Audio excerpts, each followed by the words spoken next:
All right, hello there and welcome to another interview stream here on BoBeats channel.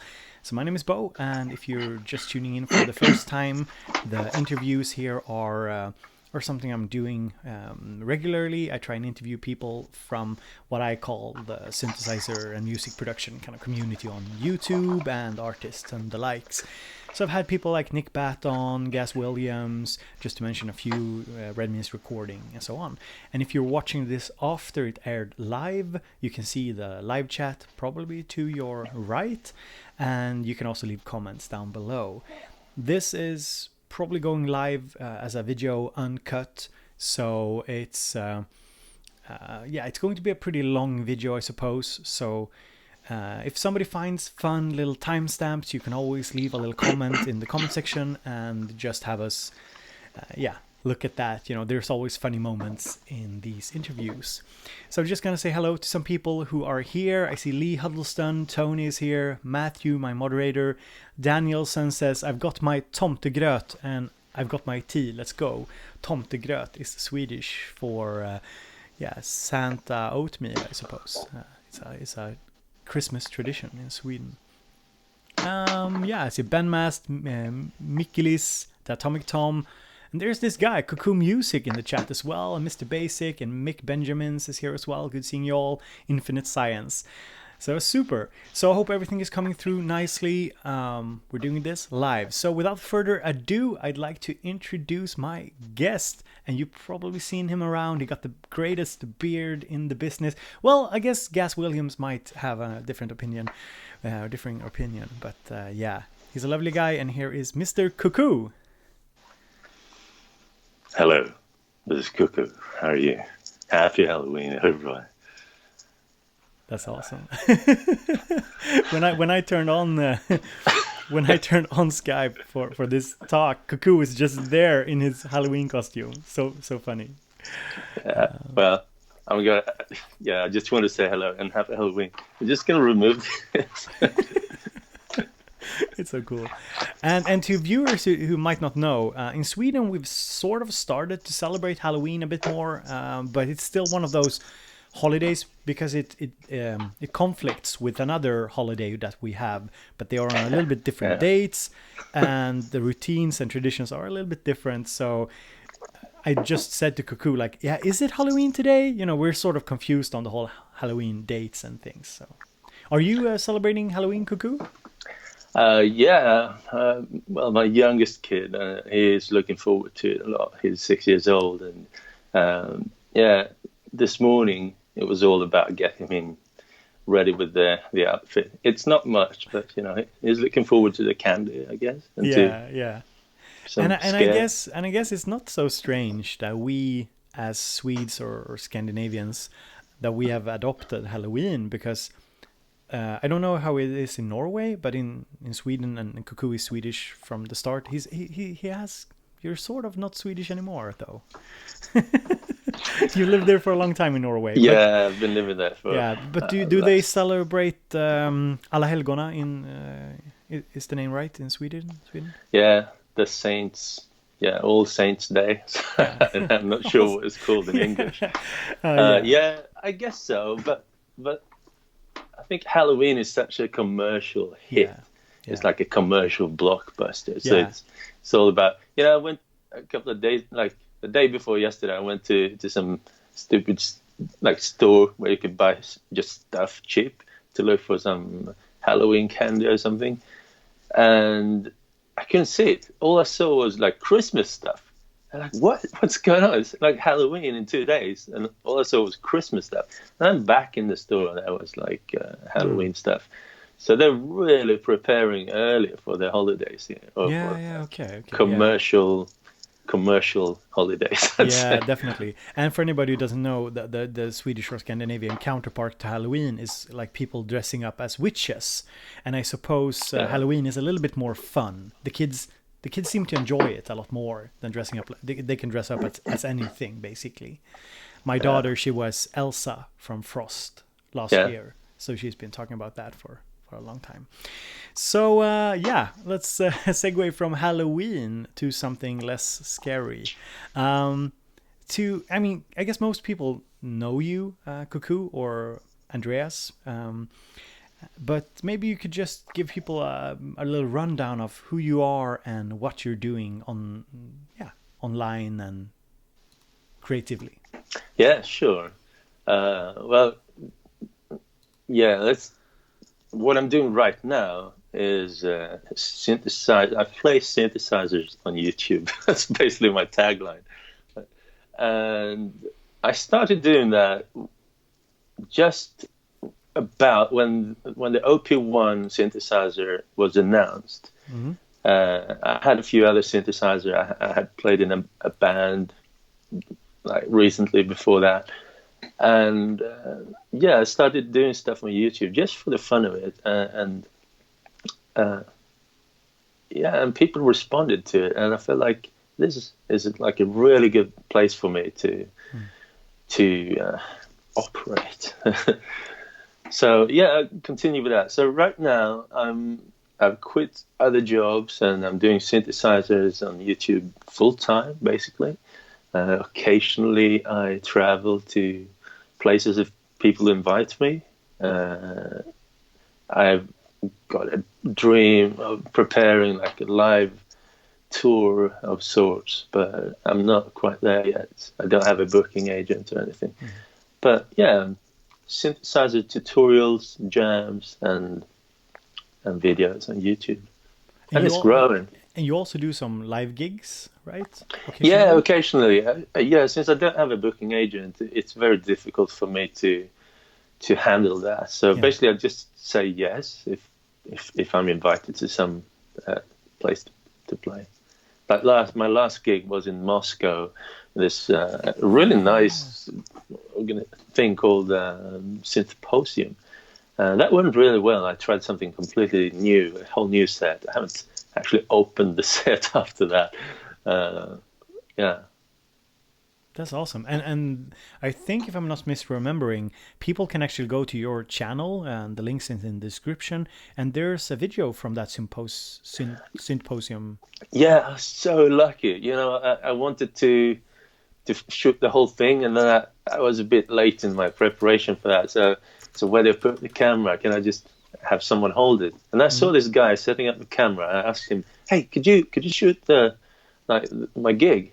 "Yeah, sure. What do you want?" "Yeah, could you I just pressed record. Here's the camera. Could you just keep it running through the whole set?" That's awesome. And he ran around, and it turned out to be like a photographer. He did a really great job. So I'm very, very lucky with that. So the whole set is just uncut up on YouTube. That's awesome. Yeah, super. Are you doing anything like besides the Cuckoo and the synthesizer stuff? Are you involved in any other creative projects at the moment? Occasionally, yes. Like my background is animator. As an animator in my whole adult life, I guess. So I've been doing animated shorts and also helping out a smaller company here in Norway called Microfilm. And they're small, but they've been nominated for a freaking Academy Award several times. Oh. And they've won once, I think, or maybe even twice. So it's a small company, but I've been working on Academy Award-winning films. Yeah, that's awesome. And you have recently been posting videos about an anime that you've been working on.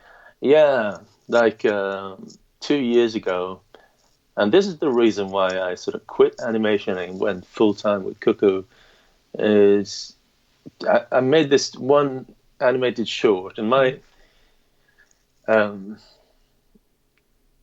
my role model here is probably Studio Ghibli and Hayao Miyazaki from Japan. I just adore what they're doing. And through their inspiration, that's the whole reason for me to work in animation, I think. So I made an animated short sort of in the spirit of feature film, but it's 10 minutes. But I wanted to direct it in a way that's kind of speaking the same language as a feature film, because I'm really interested in animated feature films. We didn't get the budget that I was hoping for, so I had a choice. Like either I do everything myself, or I just scrap the whole project. And I decided to do everything myself, like storyboarding, the animatic, the background paintings, which is hand painted, animation, and directing. Yeah, everything. Music, of course. Oh, yeah. And yeah, it's such an anticlimax once you finish such a big project and you're done. And yeah, sure, people respond in the audience, and I think it's good. But then on the festival, when you run it there, and it's like all of these other films that take so much presence, where mine is more emotionally loaded and perhaps a bit more ad- adult, mature, maybe in the way you speak to kids. And then you see all these other films that are just fluffy monsters doing silly things, and they get like they take all the awards and stuff. It's like, yeah, all my effort was in vain. That's the feeling of it. But Yeah. I felt like this was a good time to leave it, put it on hold. I don't know for how long, but at the same time, I've been building up a Patreon around Cuckoo, so it was also a good timing for me to kind of let's leave animation with a really good project that I'm proud of, and then make way for the electronic music. Yeah, yeah. I guess there's something more immediate and perhaps even, how do you say, more rewarding with the videos on YouTube, like the content you're making.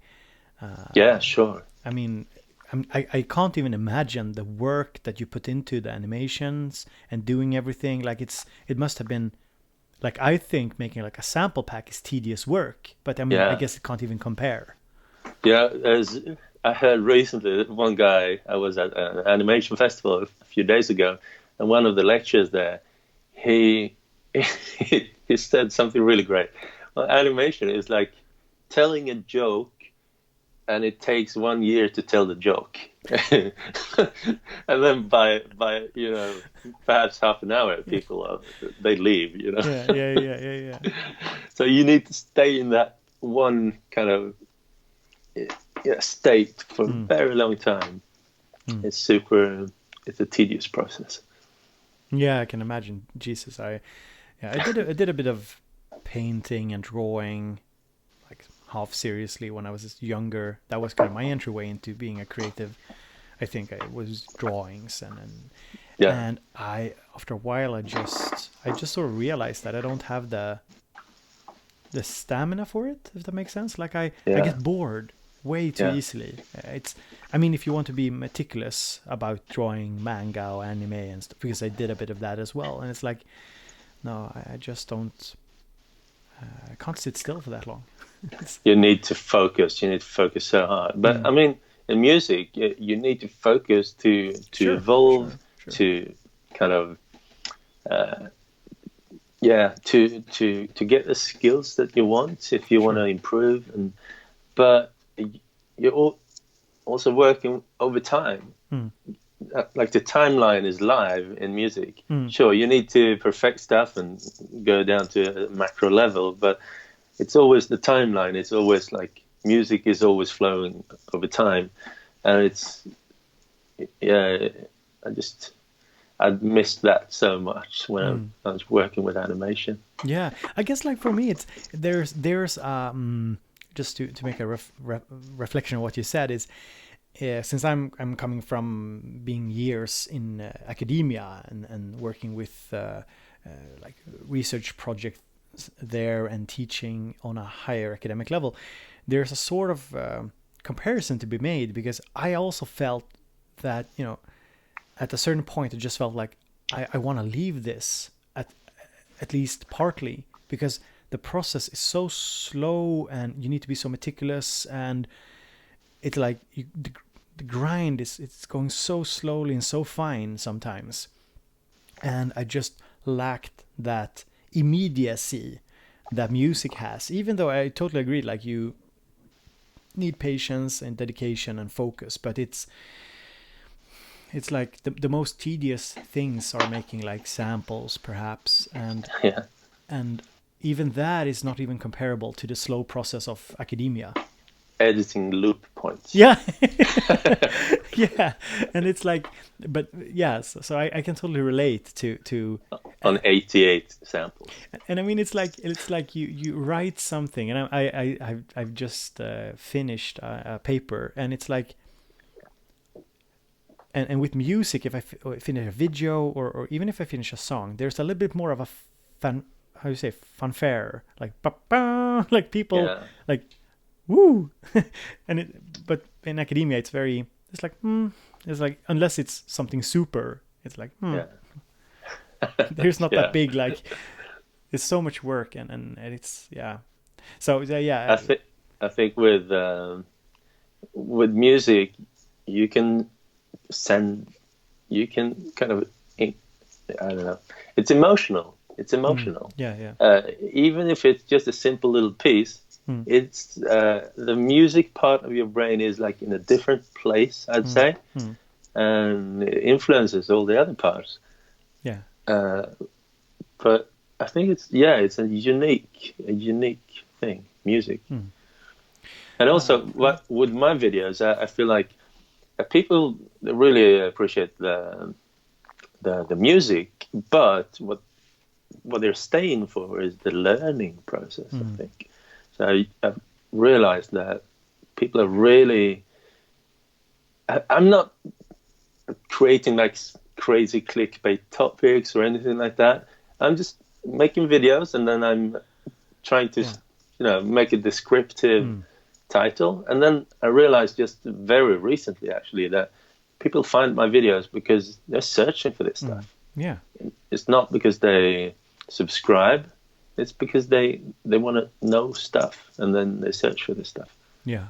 Yeah, that's for sure. Sometimes I can be surprised at sort of what kind of videos people enjoy. And I've always said that your videos, and if somebody watching doesn't know Cuckoo's videos, a lot of them are, I guess it would be fair to say, they're pretty long tutorials. You do the mega tutorials, an hour, 2 hours, and you really go through every different little aspect and into the nooks and crannies of things. And I've always said this about your videos, that there is just something in the way that you teach, I suppose, which is quite unique, because people respond very well to it over these very long videos. I mean, on YouTube, the norm is short, like more sensationalist, or just more kind of fun content, like quick content, quick consumption. Yeah. But your videos are very long. Why do you think that is, that your concept works for you?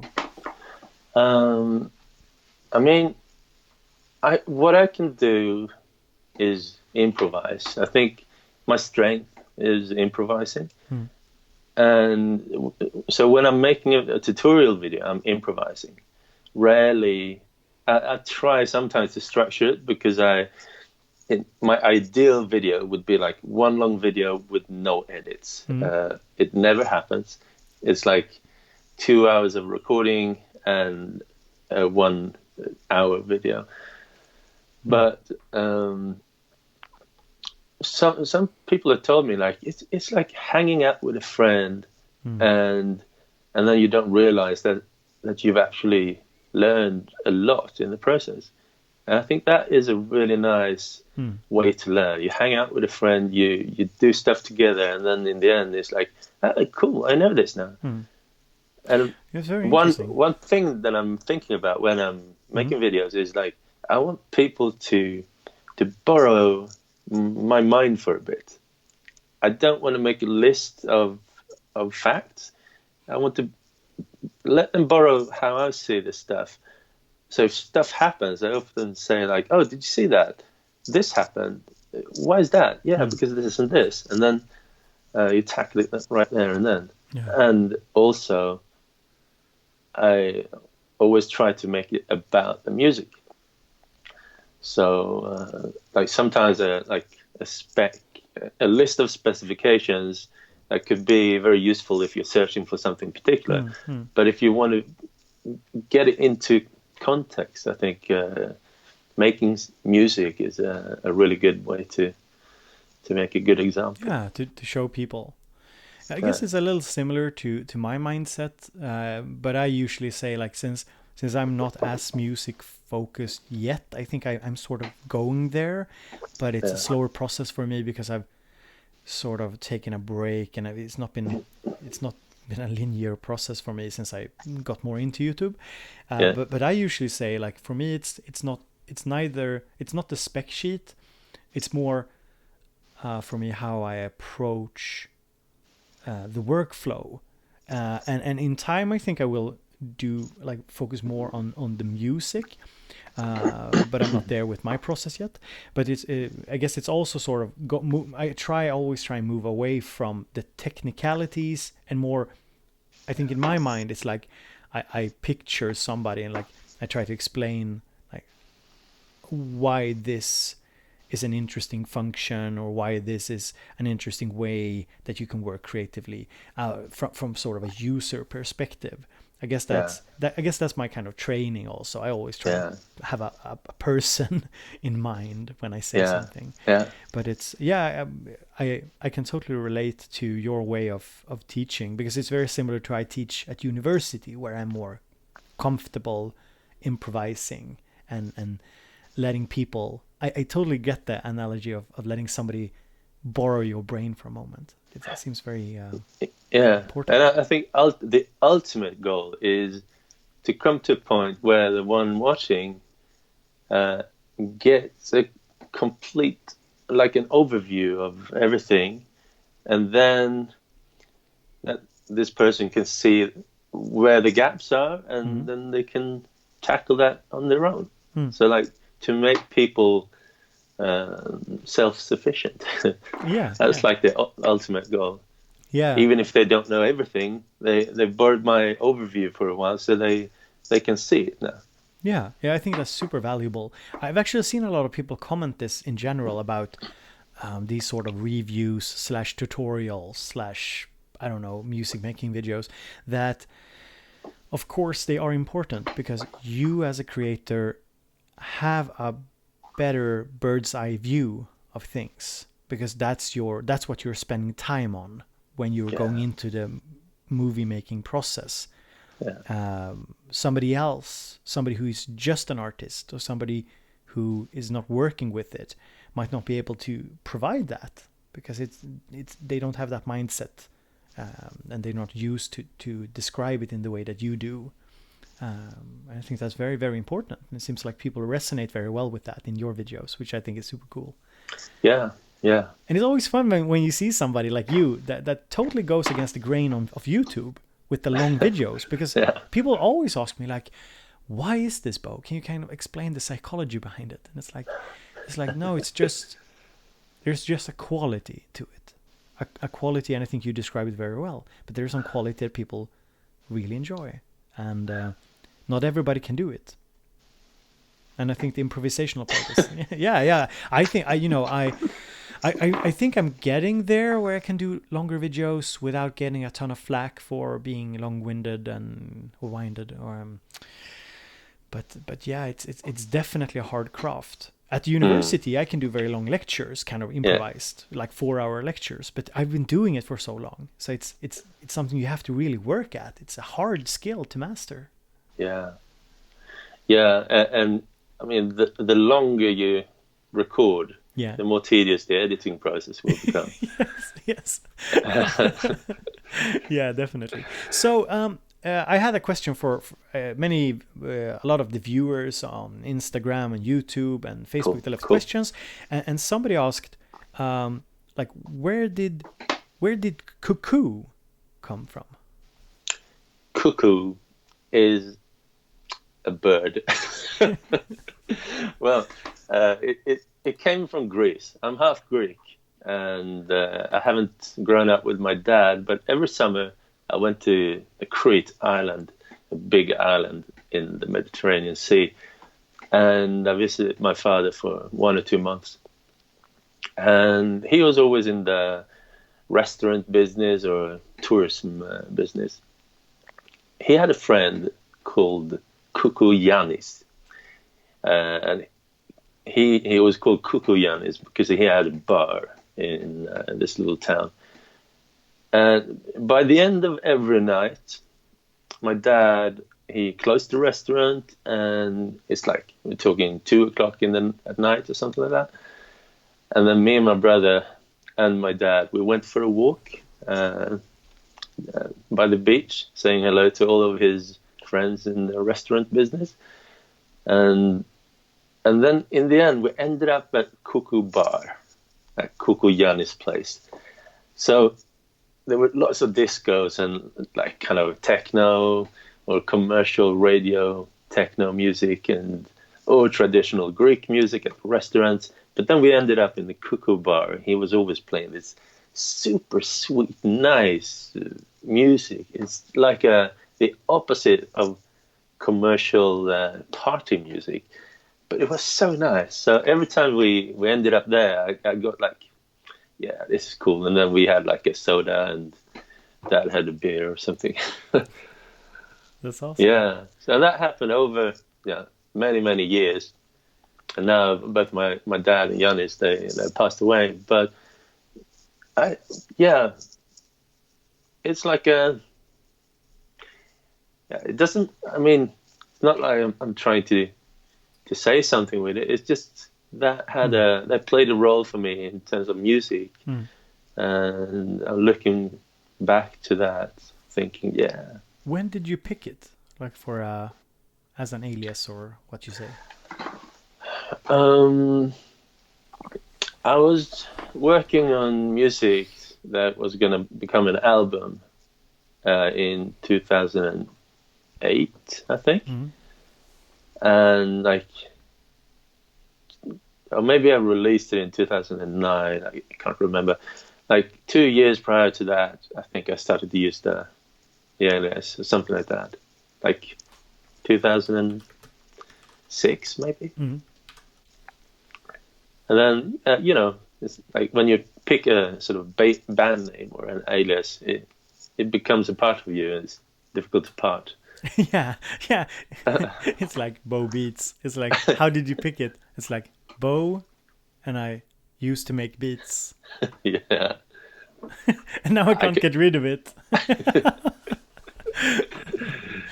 Yeah. But lovely. There's a bit of history there to the name. That's cool. Yeah, definitely. So and I've seen I've seen sometimes people, they post pictures of the word cuckoo being used in different products or different places. Like there was recently someone posted a cuckoo clock shop somewhere in Germany, I think, like a storefront. And some people see bars called cuckoo bars, but the best one, I'm actually thinking about buying this product. It's I think it's a Korean rice cooking machine. Okay. Called Cuckoo. And I've always wanted a rice cooker, so I'm gonna get. I saw that they had it here in Norway. I was like, whoa, it's there, it's right here. There you have your clickbaity kind of a bit Andrew Wang style video. You could do like Cuckoo makes music with Cuckoo. Yeah, that's good. Yeah, something like that. So I wanted to ask, and this is a question I often ask my guests: what's a day in the life of Cuckoo like? Can you just kind of walk us through it? Yeah, sure. My life is like divided into two persons almost. It's like I'm Gemini, so maybe it makes sense. But it's in the morning. I have a family. We're 4 people. It's me, my girlfriend, my son, and my stepson.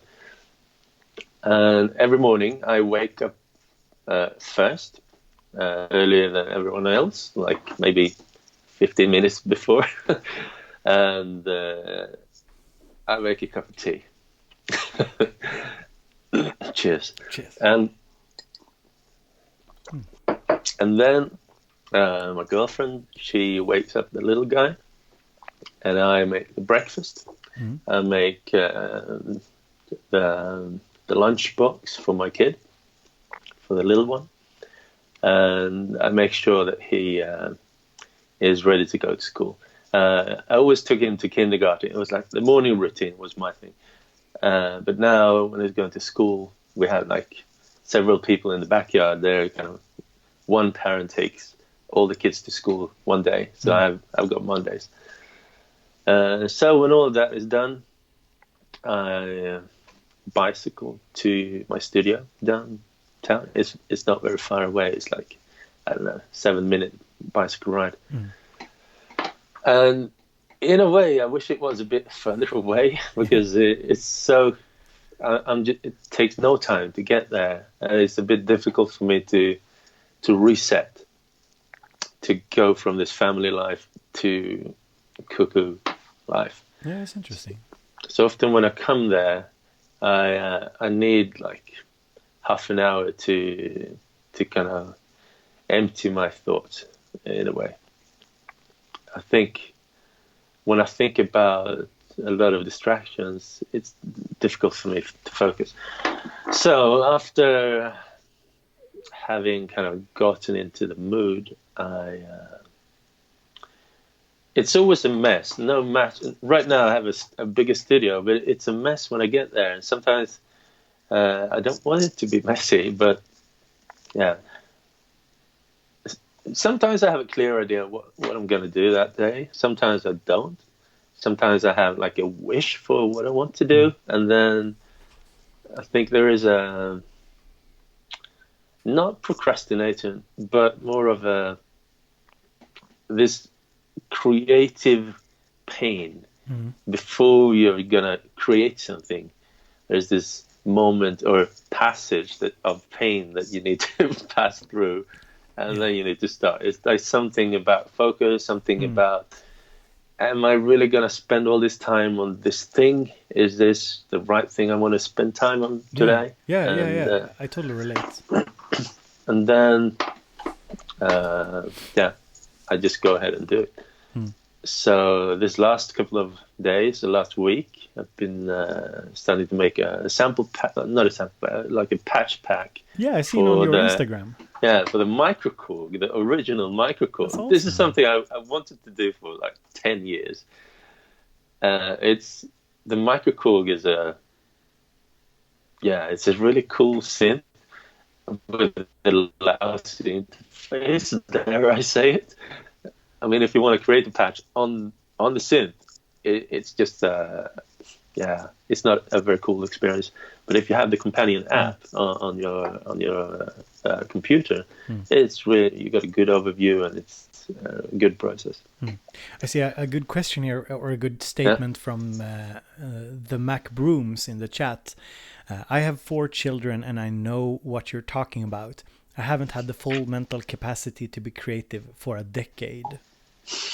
Yeah, I mean, it can be really rough. Yeah.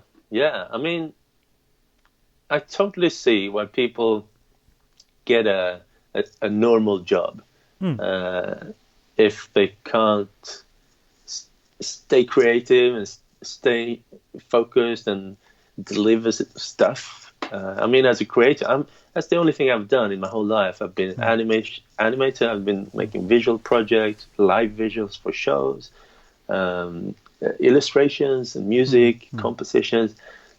It's what I do, so I know how to do it. But still, it's like a real challenge. Yeah, and like you're saying, you're a person who went into this sort of naturally. I guess from the way you are as a person. So it wasn't something you had to sort of shift from like a regular job to doing it. It was something that seemed to come more naturally for you. So, and you still feel this tension, this I often think of it as like walking through jelly. That slow process, like when you're supposed to make something. A video or something. Do I want to dedicate myself to this today? Is this what I'm supposed to do? And it's like this tension.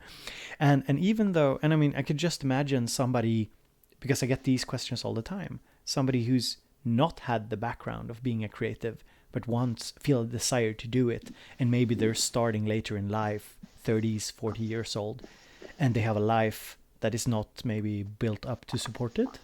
And I mean, I can imagine it being very tough. Yeah, sure. The worst thing being a creator is you really want to finish stuff all the time. And then there's the clock, and it's ticking, and then you realize, okay, I just need to leave everything and go home. And that, that time comes every day. I mean, of course, you can make a deal with your partner and say, okay, I need a couple of days where I'm just not coming home because I need to finish stuff. I've heard a lot of successful creative people, seem to fall into either one of two categories. Either they just go with whatever inspires them, but they're very irregular and undisciplined. That's me. Or they create a very strict creative regime, some structure to it, some rule set that makes it easier for these transitions and to get started. I don't know. I might be misremembering. Like isn't it Stephen King or somebody who said like write all, you're just supposed to start today, just write a lot of stuff just to get started, like having some kind of routine that just kicks things off. Yeah, I think everyone super successful, they have routines and they stick to them. Like Steve Jobs, he influenced Jony Ive, and they both said that, routines, say no to everything unrelated, even if it's really cool stuff, say no because you're on this path and stick to them, Yeah.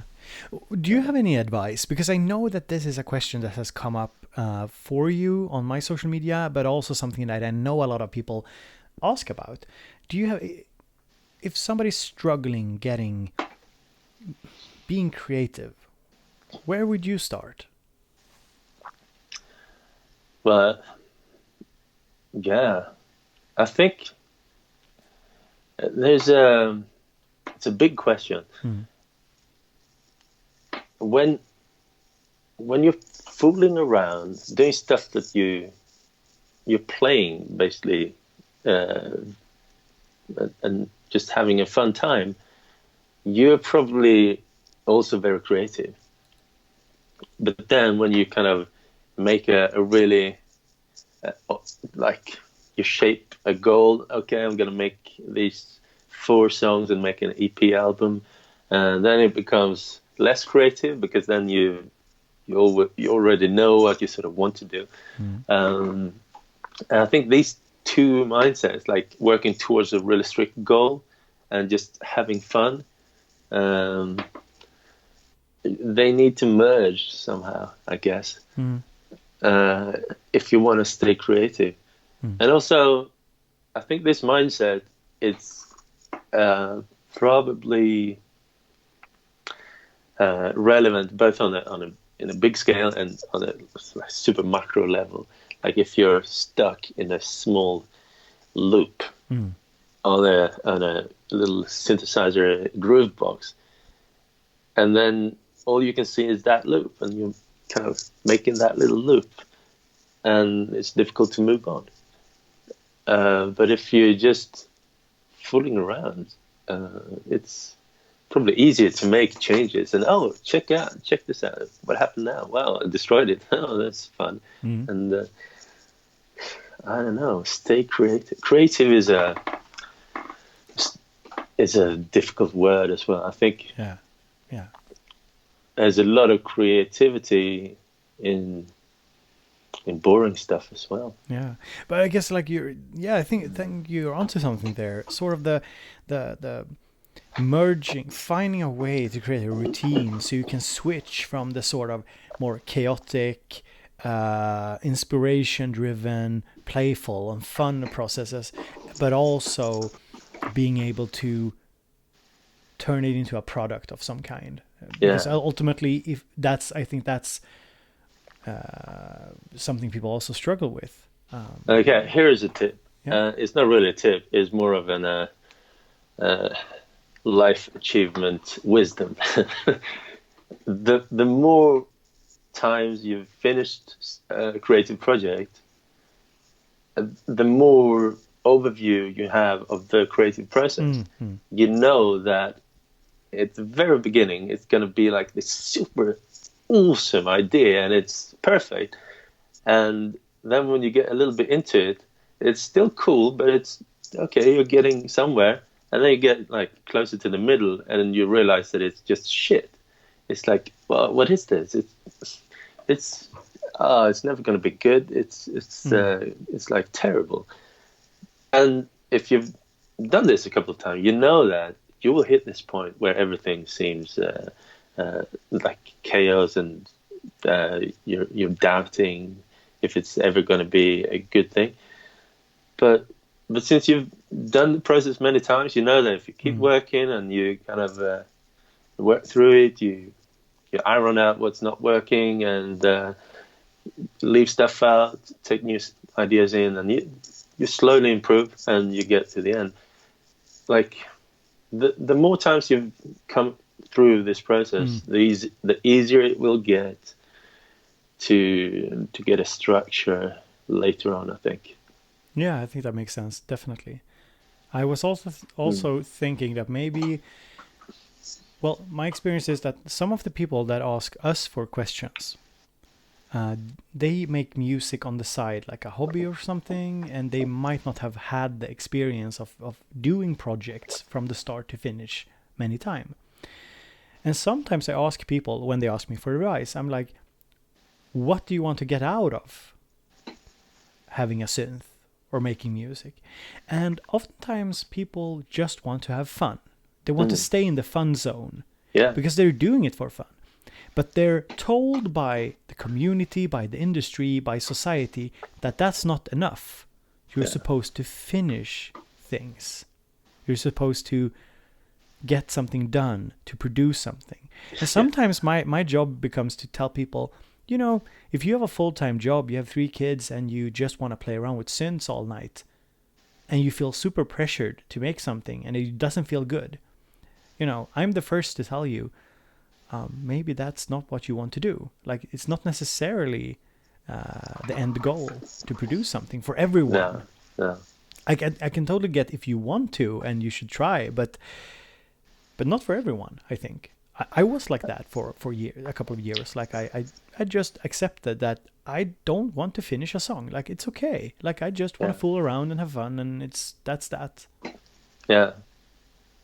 Yeah, I think that goes for every hobby in the world. Like, if you like to play football, it's not like mandatory that everyone on the football team is gonna play for the local, like in the FIFA Cup, you know, in the big leagues. Sure. That's not the primary goal. Yeah. For some it is, and they're going to work really hard for that. Yeah. But for most people, it's like they really enjoy football, so they want to play football, and that's it. I see here JJS, who is a regular on in the chat. He says, I think you always need to understand that a full creative process, say to go from a musical idea sketch to a fully finished song, will include a lot of not so creative stuff as well to get it done. Yeah, true. Yeah, of course. And also, when we're saying a song, already there we're kind of very pop oriented, sort of. Okay, in most genres there's a concept of a song, but for a live gig it doesn't have to be a song, especially not in electronic genres. It could be something, a state, like lots of electronica and rave and stuff. It's not songs, it's like a state that progressively change and become something else. And and subtle changes in this in those genres can mean a really big thing. So a song Doesn't need to be like a build up chorus, start and finish. It could be more floating. Definitely. I was thinking also in the day of the life of Cuckoo. Yeah. So you go home and you sort of have to switch back to parent partner mode. What do you do to sort of wind down and enjoy yourself? I watch anime. Any favorites? Any favorites you can recommend? I really enjoy the feature films by Studio Ghibli. They're like super heartfelt for me. I love them. But I also enjoy, and this is really weird, I've realized the last couple of years that I enjoy sports anime. What's that? You have to explain. Like Japanese animated TV series with sports as a thing. So if there is, I've seen like a table tennis, ping pong anime. It was really great. So it's like a film about just like how do you say normal movie about sports, but it's animated. Yeah, it's an animated TV series about young people, and then they go through this process of wanting to improve in their kind of skills, and they lack motivation, and then there are different characters, and they challenge each other. But they're always so serious. They can be fun, but they're serious about improving. I think there's something about this, like really trying their hardest. And with animated Japanese animation, they go into detail in a way that's not like in the West. It's mostly gags or action or fun. But in Japan, it's like super detailed, and they want to achieve this thing, and then they improve, and then And in sports anime, I think because it's often very serious, I can really relate to it. It's very emotional. Yeah. It's really strange. So I've got a couple of sports anime. I don't like all of them. Some of them are just not relatable at all for me. But there's this volleyball series called Haikyuu. It's very nice. And table tennis one called Ping Pong, the animation, which is a very special one because it's the style is very different, and it's a French-Japanese collaboration. It's really, it's kind of wacky. It's interesting. And right now, I just started to watch a new one. What's it called again? Run with the. Let me see. It's a running. Let's see. Run with the Wind. And it's But I also enjoy a bit like fantasy-based stuff as well. But I tend to like the serious anime. There's one called Barakamon. No, I can't remember. There's one about calligraphy, a young calligraphy student wanting to perfect his calligraphy, and is moving to this small island, small community, having all this. I don't know. Yeah, that's cool. So the game. Let's see. What was the name? Okami. Did you play it? Which one is that? The one with the wolf. Oh yeah, no, I haven't. No, I just sort of imagined that would be something that you would be into. Yeah, I've seen it. It looks cool. Yeah, I actually have a background watching anime and reading. I don't know how you say it in English, but manga. Cartoon comics. Yeah, but I was never really encouraged, and I didn't really have like any friends to share it with, so it sort of died down. But I actually have, and I don't know if this is cool for people in the anime who is into anime, but I actually have a VHS of the original Ghost in the Shell in Japanese. One of like the early, like a big one. I bought it in the sci-fi store in Stockholm, like many years ago. So I saw it in the store the other day, actually, on Blu-ray. I was like, yeah, I should own that film on Blu-ray. It's a really good one. Yeah, that's awesome. And that soundtrack, by the way, the Ghost in the Shell original film soundtrack. That's crazy good. When I listen to soundtracks, since I'm creating so much stuff all day long, I don't have time to listen to music. Mm-hmm. And since my commute is like 2 or 3 songs long, I don't have time to listen through a whole album. But yeah, throughout the years, I've listened to the whole album, the Ghost in the Shell album, so many times. It's so good. It's so good. Yeah, definitely. And it's also this serious. It's so serious. Yeah. They're not fooling around. I love that about both anime and also some video game music, that there's a sort of dead seriousness to it. It's sort of that they've I don't know if this is the right way to say it in English, but this is how I feel about it.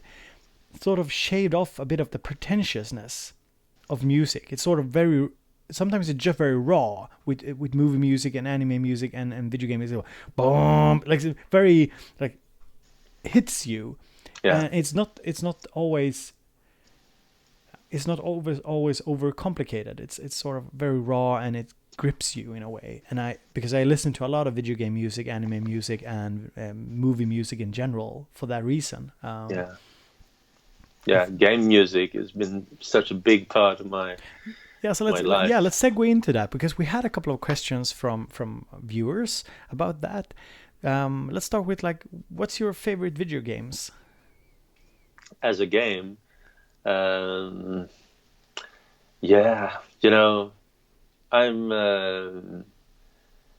41 years old, so I've played a lot of video games throughout my life. Oh, wait a second. No, I'm 42. Yeah. So I've been around for the whole evolution of video games, Yeah. I remember my early favorites was, of course, Super Mario. Yeah. But I didn't have a Nintendo myself. But when I got to my friend who had a Nintendo, I was the one. They called me to help them out because I got really good at it.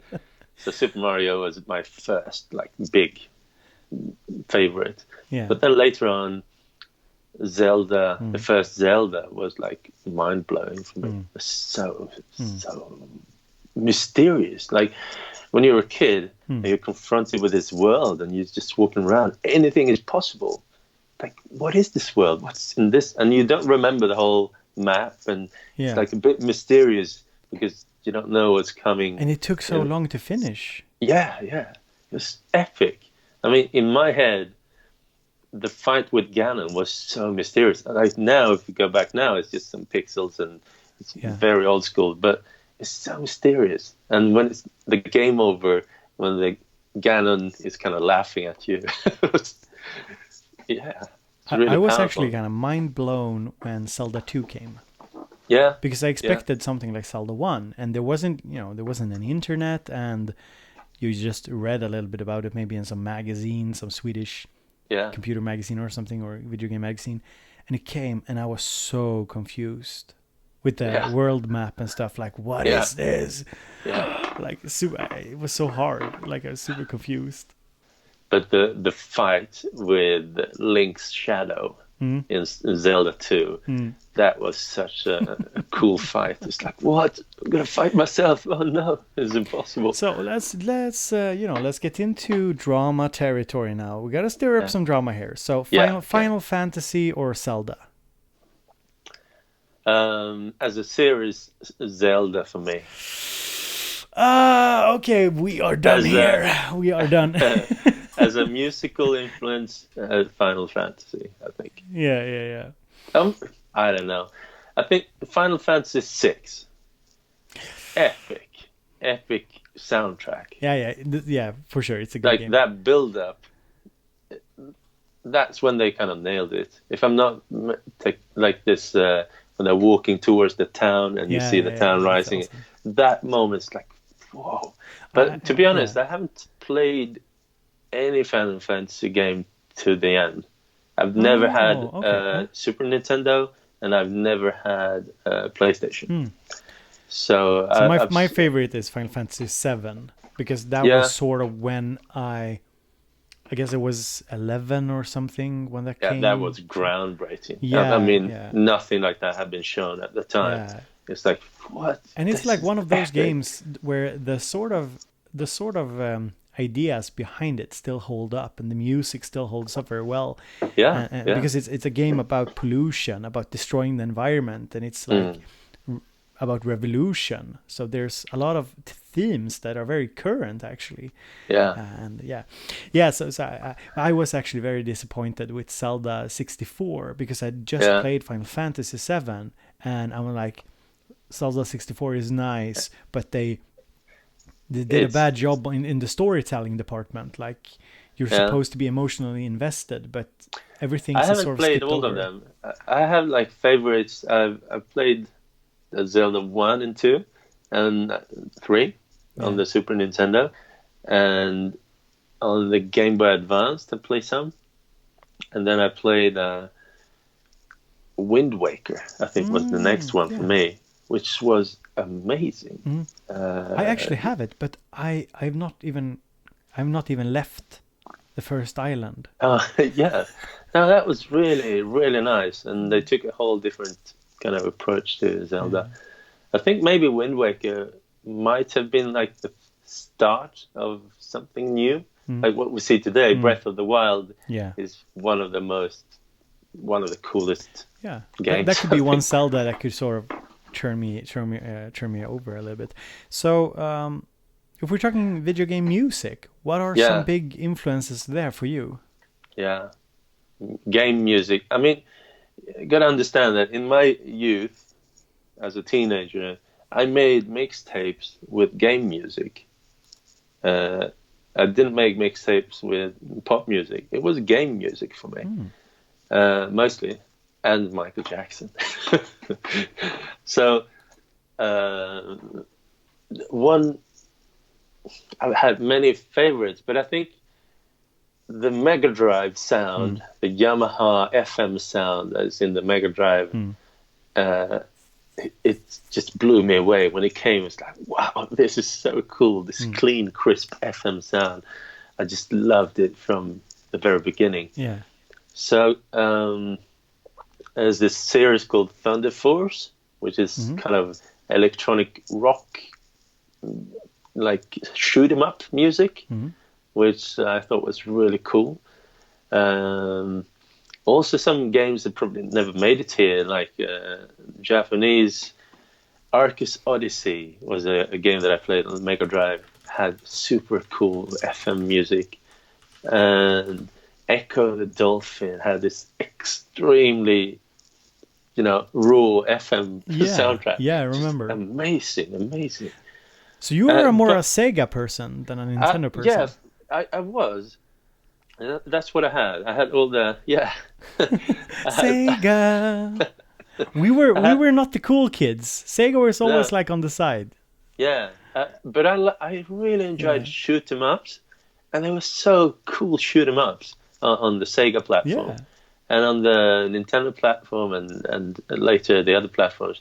The shoot 'em ups, they weren't that great, but like Hellfire was kind of cool, and later on the Sega, what's it called, the Mega CD or whatever it's called, was kind of a Solfe's, extremely difficult. I was the only one who beat it in amongst my friends. It's a very difficult game. Like, in the end, you're shooting a boss with homing lasers. It's just impossible. You need to fool the lasers to kind of orbit around. But music-wise, I think the Mega Drive had some really great tunes. But that being said, lots of my friends had the Super Nintendo at the time, and I think my long-time favorites are things coming out from Square Squaresoft. So that Final Fantasy VI game soundtrack, amazing. And Secrets of Mana 2, definitely fantastic. Just love that soundtrack. And Chrono Trigger is probably with the my clock. all-time favorite. Yeah. Just when you listen through the soundtrack on Chrono Trigger, it's like hit after hit after hit. It's just it's a hit. Yeah. I used to sit and listen to the MIDI files. You know, you could download the MIDI. This was kind of before you even download MP3s. In the mid 90s, I guess, or something. Yeah. You could download the MIDI files and let the sound card play it for you. Yeah. I remember like general MIDI. I remember doing playlists with all of these songs and just listening to it. It was so cool. It was so nice. Like, and I hadn't even played Chrono Trigger because I didn't have a Nintendo, and I don't even know if it was you could import it or something. I'm not sure. But I remember I just knew that it was Square and I wanted to listen to it, and it was so nice. So I sort of made up my own story around the songs. Yeah. And when I eventually played Chrono Trigger, it didn't make sense. The songs didn't fit my narrative. I think a lot of times when I'm making sound patches nowadays, it's inspired from games that I've heard on soundtracks. And sometimes when I create names of the patch, it's like a spin-off name of some game influence. It maybe only makes sense for me, but it's there. Well, I can see it. For me, it's I think I've said it before. When I make patches, if I have like a patch day where I'm making patches, I often listen to an audiobook while I'm making patches. So it's like I get immersed in the story, some fantasy often, I see. because that's what I read and listen to if I want to wind down. Cool. And I just realized that audiobook fantasy is perfect for audiobooks for the format. And I just sculpt and sort of immerse myself in that sort of fantasy. I think that might be a good idea if you're making patches that you want to work well with vocals. It's probably a good idea to have vocals in the sound spectrum. Yeah, that's interesting. Because when you're making patches, it's so easy to just occupy the whole spectrum. Yeah. But if you have a voice there, you kind of make a little dip for the voice. Interesting. Yeah, I've not thought about that, but yeah, because my patches actually came out pretty mellow for the Minilogue. Pretty mellow, pretty somewhere a little bit more subtle, I think. Not too over the top. And maybe that was something that went into it unknowingly. So do you have like any favorite? Let's see here. Wait, did I miss it? I saw some question here that I wanted to see. Maybe I missed it.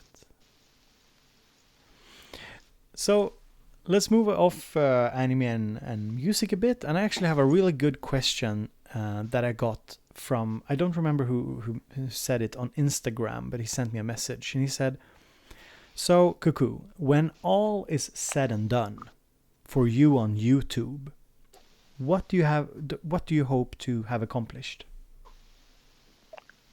Like several years from now, or I mean, starting out, I didn't set out to accomplish anything really. It started out as a kind of passion project, but seeing how people respond to it and how they treasure the tutorials that I make. Like when I go to a trade fair or to like a trade show, like Super Booth at the NAMM show, and people recognize me. The first thing is not, wow, cool to see a famous YouTuber or something. The first thing they say is thank you. And I'm so happy for that. This is one of the reasons why I've quit animation now, because nobody said thank you for my work there. Yes, I but understand. here, in the music, people come up to me and say thank you. Without your help, I would have been lost with the octatrack, or I would have been, yeah. So when all is said and done, that is the thing that I gonna treasure. This is important for me, to see that people really appreciate my work. I would have liked to make like better music where people came for the music, but realizing that there's something kind of bigger in helping people.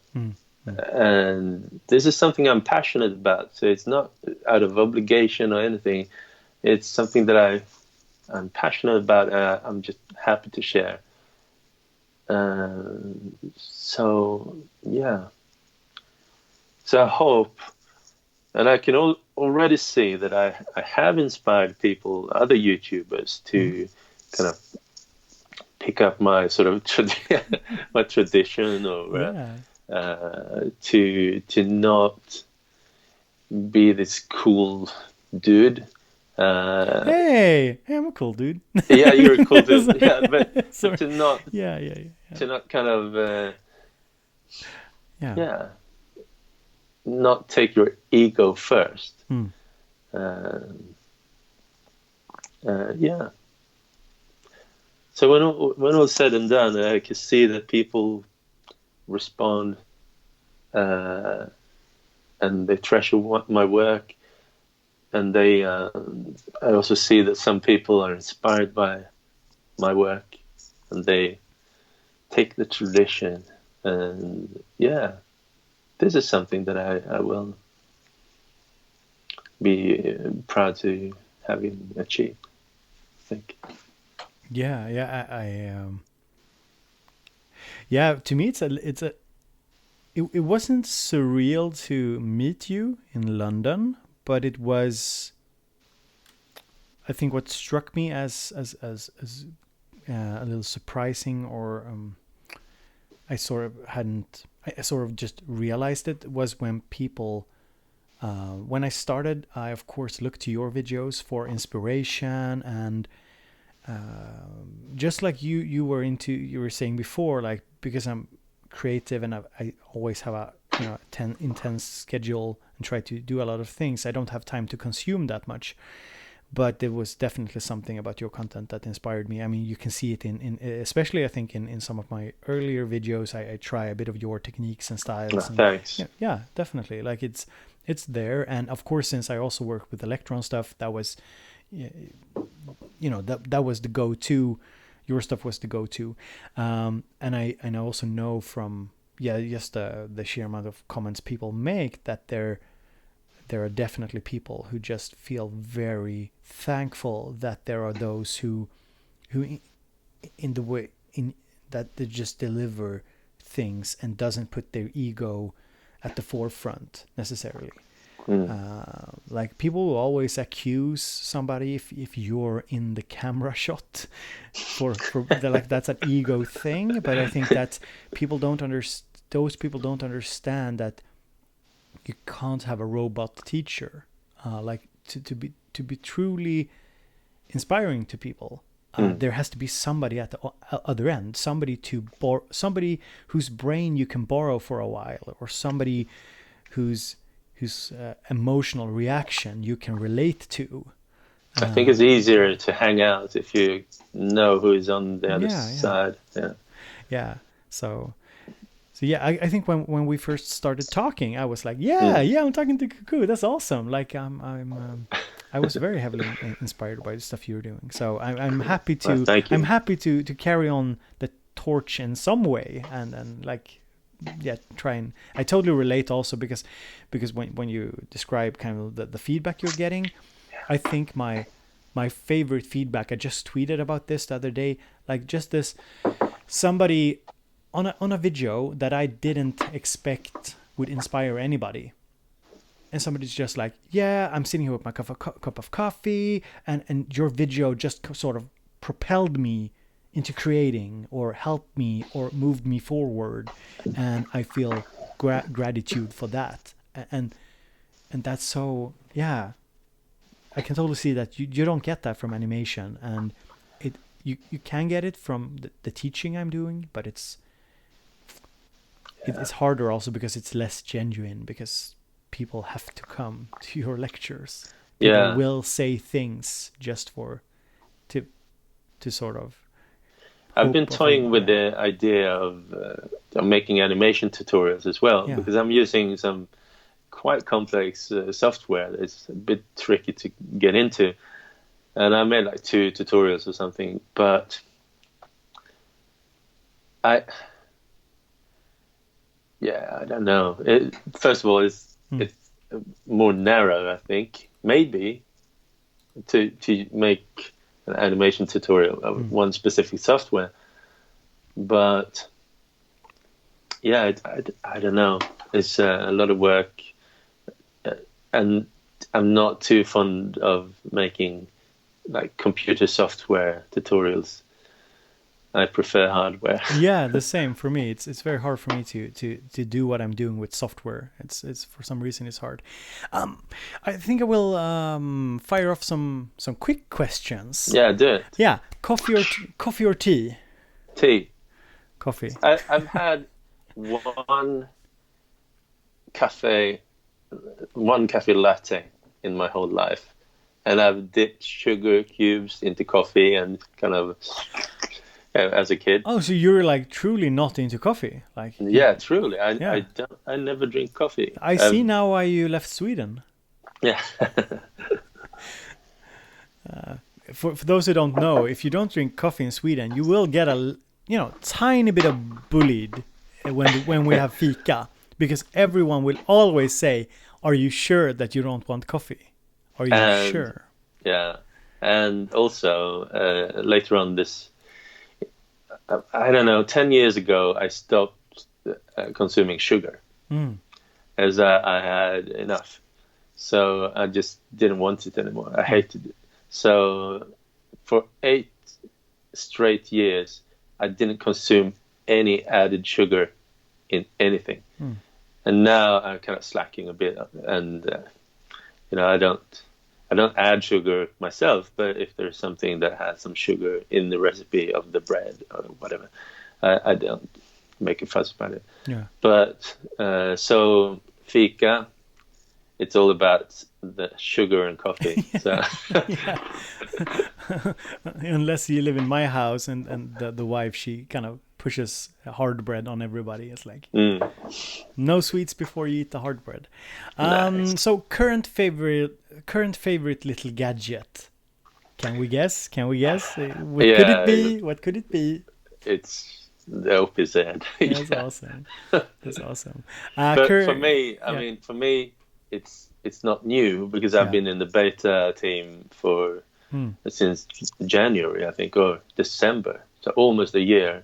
I was the first external beta tester. That's awesome. And then I was like communicating with Jonas, the lead developer, for a couple of months. And then they expanded the group for, I think, about 10, 15 external beta testers in April, I think.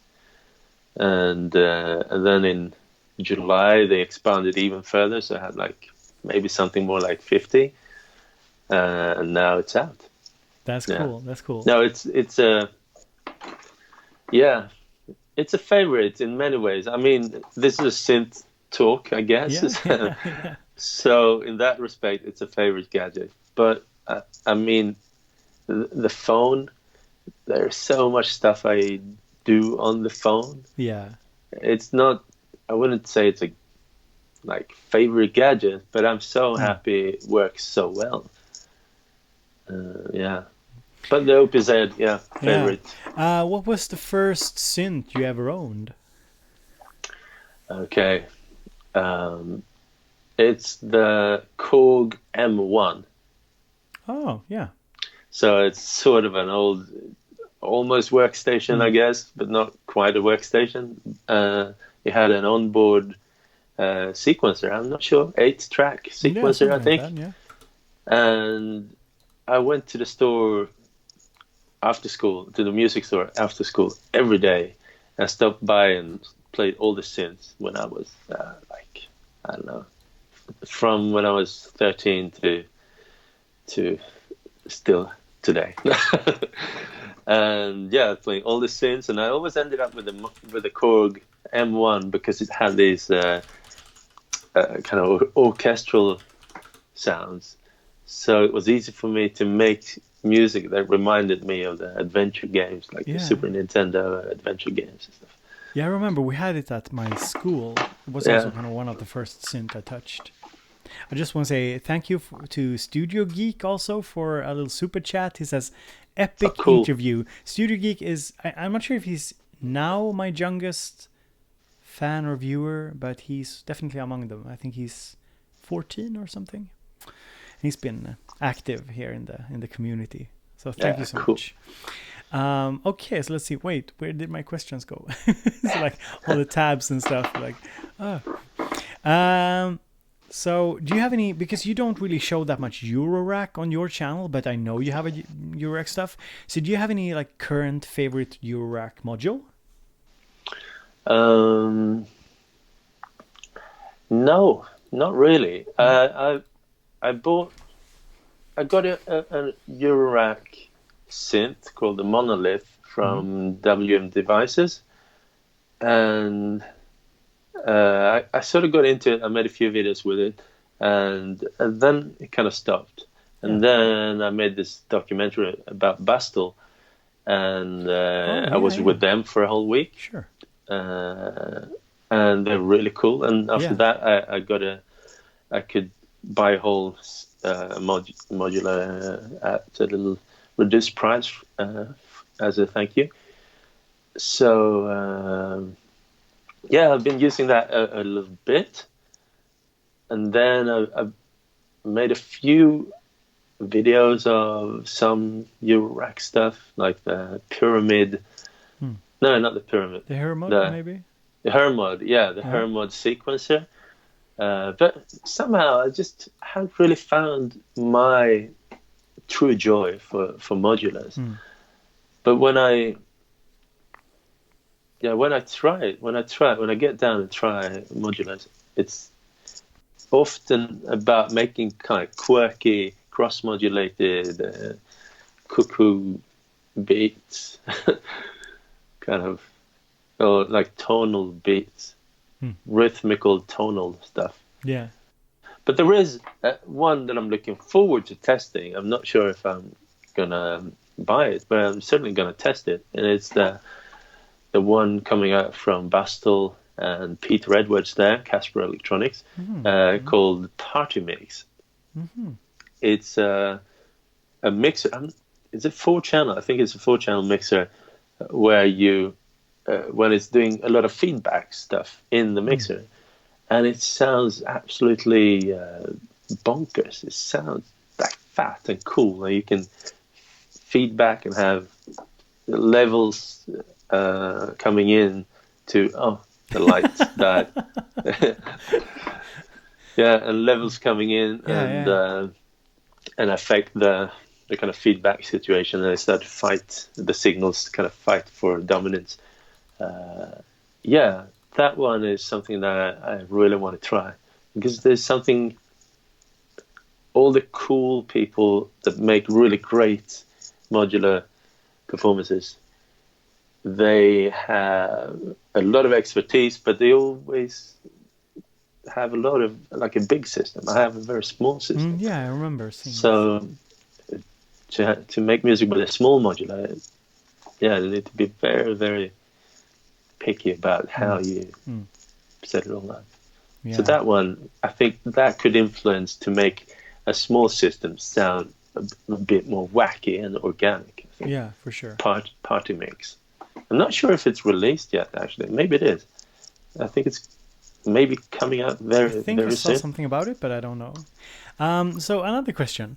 This is a silly one. A Moog, a Behringer, and an Electron walked into a bar. Which one would you try to pick up? Well, I mean, this is a question about I don't know, appeal. Mm. Behringer, they don't appeal to me. They're doing some good stuff recently, but there's also an underlying politics, which not many people talk so much about, because Behringer is a strong player. But for instance, I guess it's the biggest reseller of synthesizers in Europe, called Thumann from Germany. They don't sell Behringer. They don't carry their brand. They don't? No, because of they don't agree with their pricing policies and their fighting for dominance in their ways. That sends a really strong message. So I mean, if you're shopping in the stores, shopping groceries, you might be of the mindset that, okay, I'll just buy everything that's really cheap. Or you might be of the mindset, I care for organic groceries because of what that stands for. And you can make really great food with the cheapest food there is. But there is a baggage coming with that as well. So I wouldn't pick up Behringer. And Electron is kind of in my family already. So I don't really need to pick up Electron. It's my family already. So I'd really like to pick up Moog, especially recently with the Moog 1, since really, really interesting. Yeah.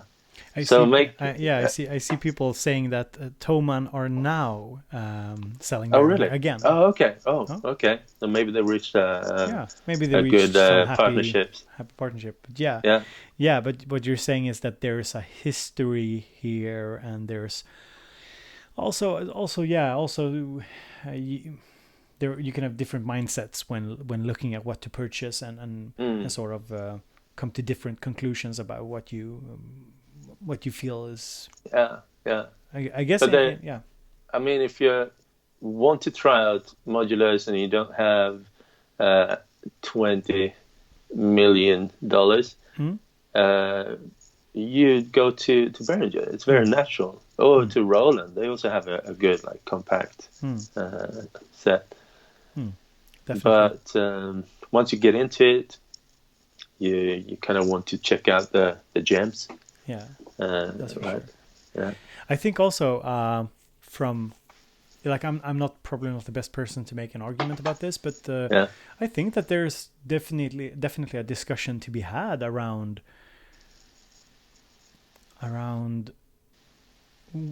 what companies' products you're buying and what those companies stand for. And I do think that in this community of synth lovers, I think that there are good reasons to buy a Behringer, but there are also a lot of reasons to look at the larger companies in general and ask yourself and look at their business practices and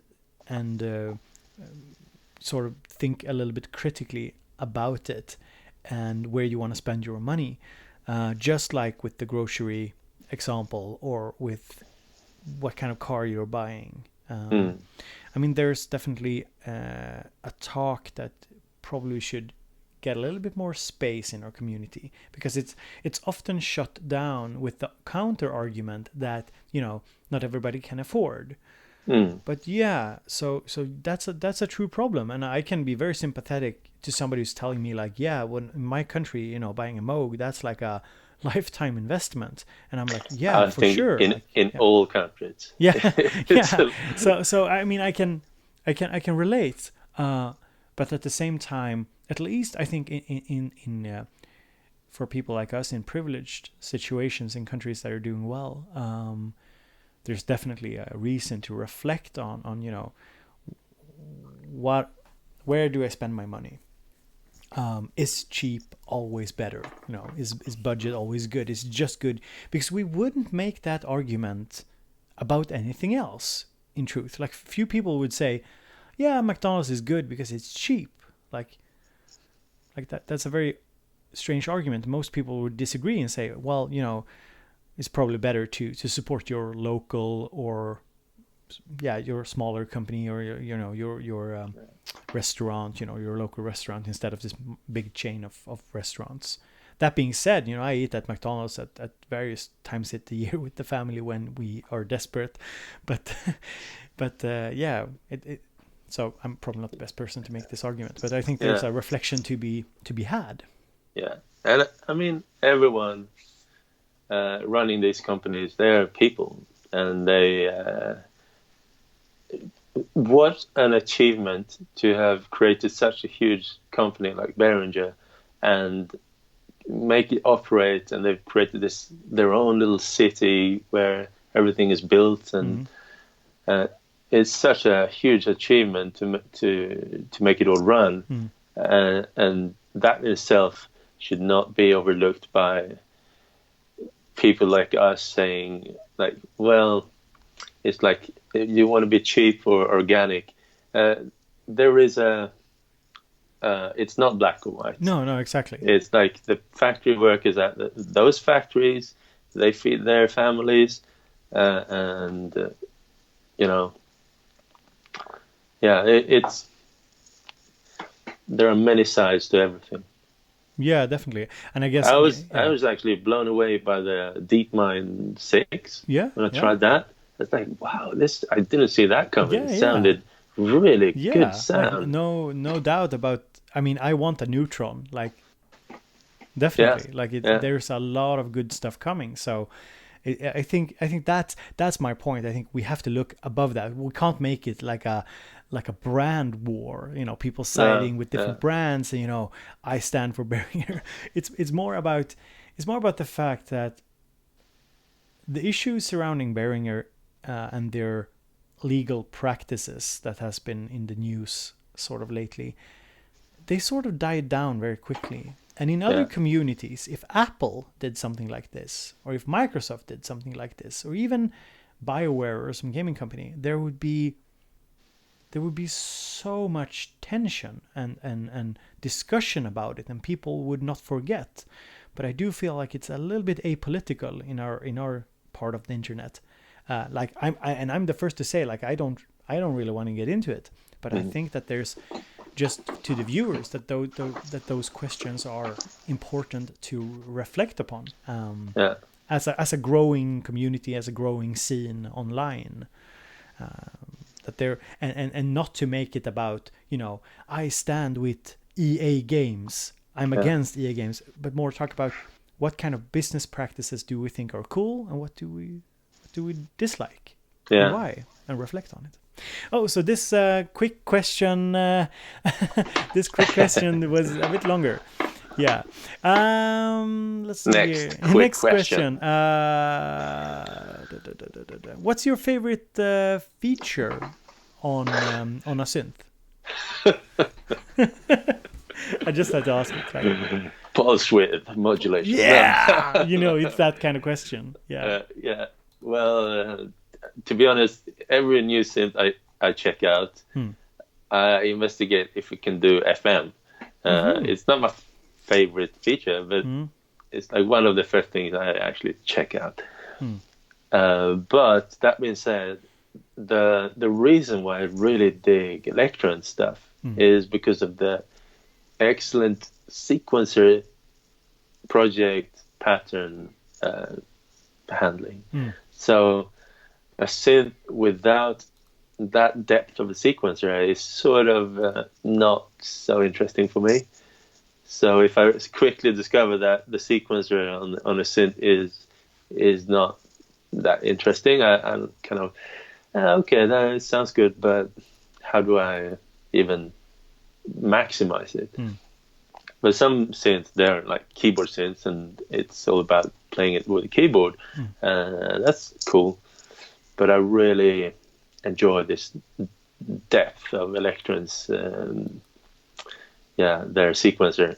And now Teenage Engineering has made a really great sequencer on the OPZ as well. So yeah, the sequencer is probably one of my... So we had a question from YouTube before. OP1, OPZ, Digitone or Digitact, if you could only pick one. Yeah, it depends on what you want. I mean, the OPZ is fantastic because it's so portable. You can bring it everywhere, and you can perform a whole gig with just that one if you prepare it well. And it's, you can use it as a sequencer for external stuff. It's good. It's really, really good. Remarkable. But that being said, if you want like powerful synth engines, you probably want to look at something else. Like the Digitone has a quite powerful synth engine. But the last gig I made was centered around the Digitact, because I realized that I really enjoy it. I think it's like the most fun machine to create the whole gig based on that. So yeah, and the OP1 is still relevant. It's still relevant, but since saying that my kind of number one favorite feature is the sequencer, the OP1 is sort of out in that discussion because So gun to the head, you just had to pick one. Which one? Yeah. I think what I've tried now recently is to make some different gigs I've done with different machines, but I picked the Digitact specifically because it's so fun. Yeah, so I think, it's so cool. And the OPZ is a lot of fun as well, but the Digitact, I'd take the Digitact this time. I don't know if you can relate it, but I noticed that I tried to incorporate the Digitact as sort of a sampler when I used the SL Mark III from Novation. And I just realized, like, it's not fun. I want to be playing the Digitact like its own thing. It's like, its own instrument. Yeah, definitely. It begs for attention. Yeah, exactly. And I don't really feel the same way exactly about the Digitone. It's similar, but not exactly. But it's easier to use it as a sound module for me. But the Digitact is like, it becomes very boring when I used another sequencer to sequence it. Like the fun part is like, it's a very fun little groove box. I'd like to segue into another question here. Moving past the kind of gear talk here. But before we do this, I just wanted to shout out to everybody in the chat. Thank you for being here. Thank you for hanging out with me and Cuckoo for this little live talk here. It's really good having so many people here.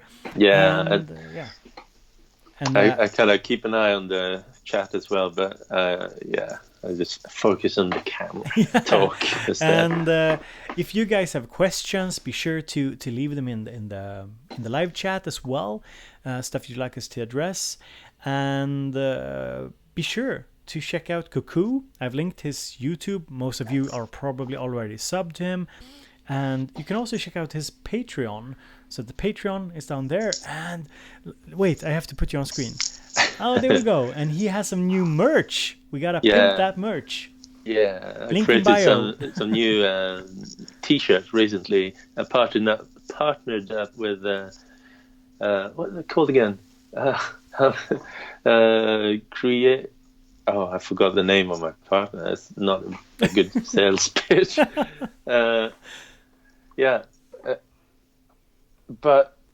So they print all of this on demand, so I don't keep any stock. Yeah, it's designed by humans. Designed by humans, thank you. Yeah. And I ordered them myself just to check out the quality, and it's really nice quality. It's not the typical merchandise, like really thin stuff. This is proper stuff and good print as well.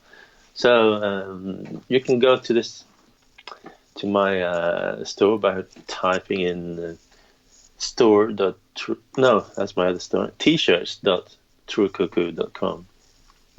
Oh, and Matthew, I see Matthew, my mod, is linking the Patreon and the forum. Maybe you can link Kookoo's Patreon and Kookoo's store as well in the chat if somebody wants to check it out. And yeah, that's also a nice segue to, I'm actually wearing a new t-shirt here as well. This is not a BoBeats t-shirt, but maybe I'll do something similar to it.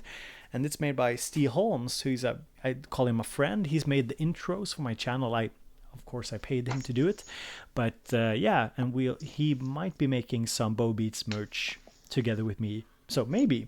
Cool. It's very cute. Yeah, he does some really cool stuff. So yeah, design is not really my strong suit. So I'm happy to have somebody on board who's more talented than I am. Can't do everything. So yeah, be sure to check links in the description, and I'll sort of move on here to another topic here. Let's see here. Think Bricks says, what gives you the greatest thrill in making music?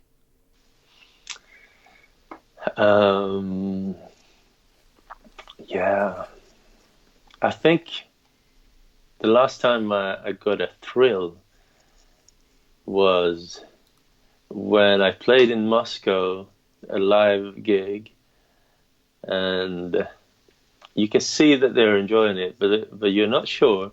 I mean, some of the music is not like straight up dance music or anything, but you can see that they're into it. And then I asked them, "Are you enjoying this?" And everyone is like, "Yeah!"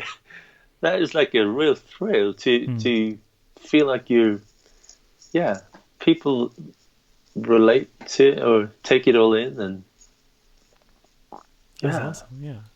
So that is a thrill. So, Think Bricks also asks, what do you get most frustrated with? He says, Kookoo seems so mellow. It's hard to imagine him as frustrated. But what gets you most frustrated? It's all a facade. It's all my front is mellow and composed. But inside of me, yeah, I get frustrated a lot. I think, having to leave before you're even close to finishing something, that's the most frustrating. And I have to do that every day because I need to get home to my family. But that is frustration for me, I think.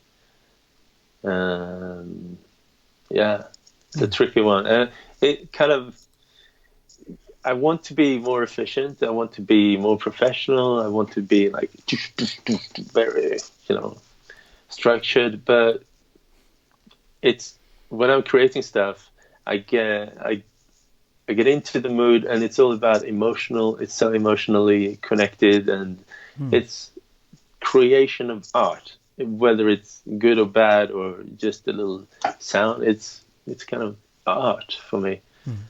And just having to leave that when you're kind of ramping up into the zone, and it's like, okay, that's all the time you got. Bye bye. That is frustrating. Yeah. I can actually very much relate, seeing as I also work from home. Yeah. So it's very easy to get disturbed, and you need to really compartmentalize and sort of divide your life into separate areas and find a routine there. Think Bricks also has a really good question here that I think is very interesting. I usually ask something like this, and that is, if you, Kookoo, had to do it all again, what would you do differently? Well, when I was 18 years old, and I finished what's called a gymnasium in Sweden, in school, I wanted to be a composer. That was my dream. So I was singing in a choir, and I made some compositions for the choir at the time and stuff. And then I tried to I applied to composition, like composer at university, straight away. I wasn't accepted, and I kind of gave up, I guess, very quickly on that. And instead, I got a job with kind of multimedia, animation, creation of multimedia. I would have told myself, do not give up on that music stuff. I think early on, I was even earlier than that, when I had to select what gymnasium I wanted to apply for as a 15-year-old. I went to check out the music school, and I thought they were a bunch of slackers. And then I instead went for the technical, like international technical school, which has a very high level and very efficient. But I had really good grades in the first couple of months, but I really didn't enjoy it. And I was very lucky because I could change. I tried to change school to another school with Rudolf Steiner school, which I'm very happy to have done that. But looking back, I think as a kid, I didn't have any role models in music at all. No one. Yeah. I thought I didn't know that music could be work. So I thought, let's take a really good education that will increase my chances of getting a good job. But looking back, I want to tell myself that, hey, there's a lot of musicians out there, and music is a really interesting field, and take it, you should know that it's possible in music. Yeah. So I sort of, in a way, regret that I didn't go for music more, but on the other hand, I've done lots of animation. I went to animation university, and, I had great times there as well. Yeah, so it was something that kind of held you back there, where you felt like you had to make a certain choice, and looking back, you realized, if I just had a little bit more support or maybe understanding, some role models, That's because I to me it's a little bit like hearing myself. Of course, we're very different people in a sense, but it's sort of a similar story, and I think having this social support in forms of role models or parents or friends or teachers who sort of encourages us to dare. It's very easy to look back and see, why didn't I just, maybe I should just have dared to go with what sort of gripped me. Yeah. And just, I think also just because you can succeed like you did at the technical school, doesn't mean that we feel good about it, necessarily. I mean, and it often comes to show after years, and you sort of try and get back on the right path, I think. Yeah. So Studio Geek super chatted another $5, and he has a question for Cuckoo. What is the best laptop for music production? I think he asked earlier, like, what kind of computer do you use? He wanted to know. I've been a Mac user for a very long time, so it's my personal choice. It's always going to be the Mac platform, and as a music tools, they tend to just work on Mac with no installations and stuff. So I'm very, very happy with how the Mac is for music. I'm personally using, since I've also been making animation and kind of hard to process video stuff, I'm always selecting the one with the most video memory. But if you don't do visuals and videos and all of that, you don't need all of that extra video memory. And as of yesterday, Apple announced updates to Where their lineup. you sat there. I know you're a little bit of an Apple fanboy. So Yeah. did you also sit there and like watch the announcements? I came in like I watched it afterwards because I had some I was hanging out with my son. So. Yeah, same here. But so they made first a statement, like their most popular laptop or notebook computer is the MacBook Air. Yeah, this is sort of this super thin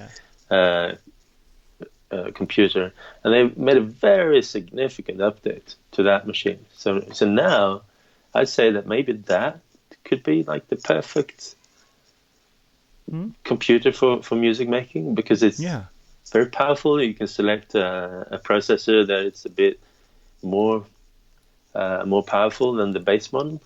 It's got much memory, and it's super lightweight. It's got good screen now. So that has truly got a really significant boost. And also, if you don't want the laptop, they also made a significant boost on their MacBook, the Mac Mini. It's like this small desktop, not a desktop, it's just a little box, which is truly now, on the back of it, it's got 4 Thunderbolt 3 ports. It's really capable, and you can bump it up to a really good processor as well. Yeah, I looked at it. It looked very interesting as well for a kind of a creative situation.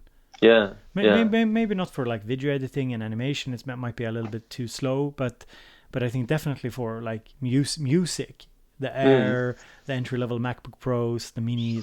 I think that's where it's at. Like you don't have to pay that much, because unless you're doing animation or video work. But that being said, I guess any computer that is produced today is powerful enough to run really good music software. That's for sure. I got a good question here also from Sakalur over at simplysynth.com. Shameless self-plug here for my little Patreon forum.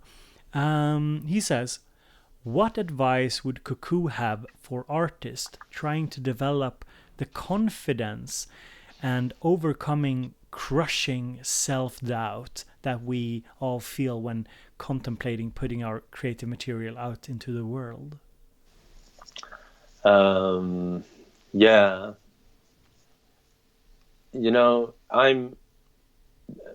People can criticize your work and get you in a really bad mood, but tell me about it. But to be honest, I might be my own biggest critic myself. I sort of know my shortcomings, and I try to improve. But I have a kind of good overview of where I want to improve myself, and I don't feel too bad about it, because I'm very conscious about it. It's a process, and I know kind of how to. I know that if I put in some extra work in one thing, and if I can always step out, take a step back, get an overview, and say, hey, this part here, it's not good, I don't like it. Okay, let's take it away. This part here doesn't work. Okay, let's take it away. Do something new. And I think this awareness of where you're at and where you want to be, just don't feel too bad about that. I mean, we'll start out somewhere, and if I'm looking back to what I did 20 years ago, I'm sure I'm going to say like, oh, this is really sloppy work. You've been so lazy. But it's a process. I think having a good overview of your own abilities and it shouldn't be loaded with like pressure. It should just be an observation, and it's like, okay, this and that, this is what I was able to do this time. Okay, does it communicate anything? That's the question I ask myself, especially in the animation film stuff that I've been doing. Is this what I've just done here? Is it communicating? Yes, it is. Okay, then it's enough. That is good enough. I always want to be better, but sometimes you need to draw the line, say it's finished, let's do another one. And I sort of say that with music as well. Where am I at right now? Does it communicate? Do I get like a good balance of feelings? Does it communicate? And if I feel like no, it's too scattered or it doesn't really communicate, okay, I need to do some more work. But if it is communicating, then I can feel confident going to a gig and perform it, even though it's not that polished. So don't be too hard on yourself and just observe yourself, be aware of your own abilities, but don't be too hard on it. And it seems like also trusting that over time you will develop this sense. This, am I communicating? Does this work I'm doing communicate something? And you learn to trust that emotion or that perception, that idea, and you just have kind of to trust it and let your work out there. And I could tell you a little side story. Last year, I was invited to be in a pre-selection jury for an animation festival here in Norway. And they had the policy of looking at everything from the start to finish before, and making a little note for every film that had been sent to the festival. So we had like 2 days of material to kind of go through, and lots of stuff that I thought was just really pointless or bad. Because of the sheer amount, you need to kind of set some guidelines in your head. And the question I was asking myself, it came down to this: is this communicating what they're setting out to communicate?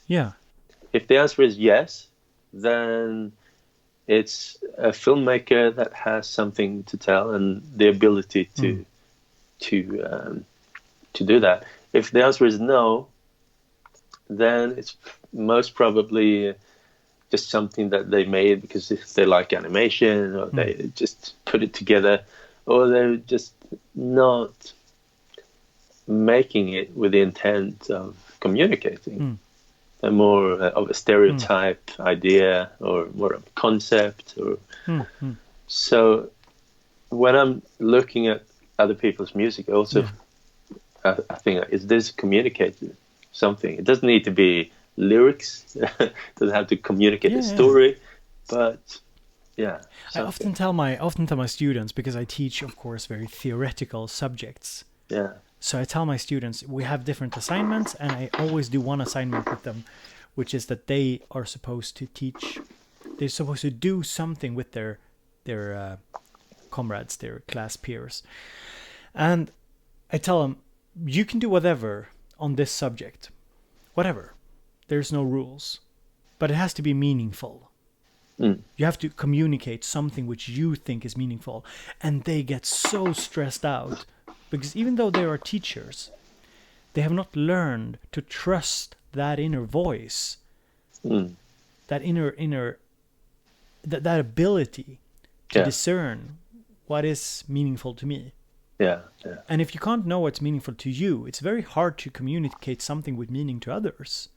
Because others, people won't resonate with it. People don't. So I often say, like, okay, they come to me like, I have this idea. Do you think it's good? And I'm like, I don't want to judge if it's good. I want to hear, do you find it? Would you find it meaningful? And they say, yeah, probably. Yeah, okay, try it. try it, see if it communicates something to others, and just go with that. So we got a big donation, but I think it was I think it was a little bit in error. Eggs and bacon. He says, blessed breakfast.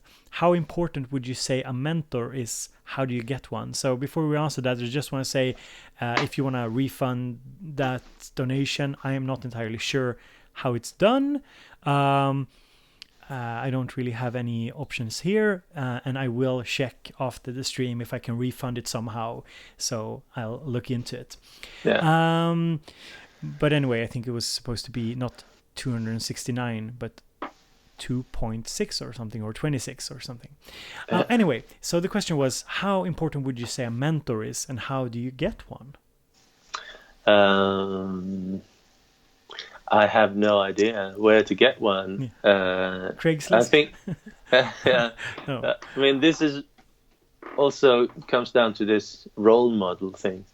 To have a good role model. It doesn't necessarily have to be a mentor.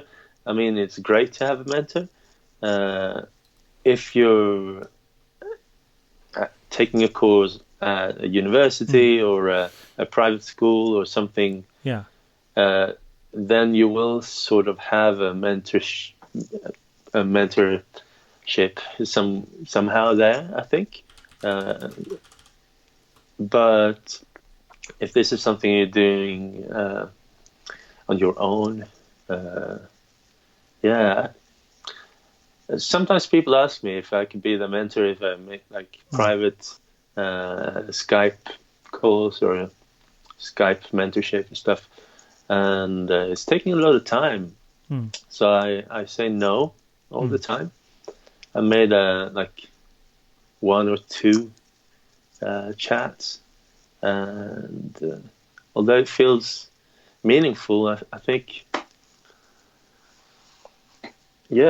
mentor.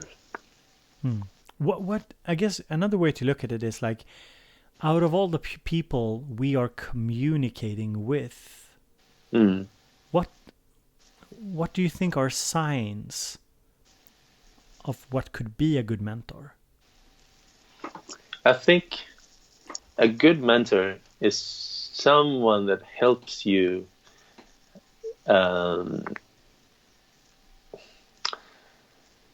like when I was at the University of Animation, Konstfack in Sweden, we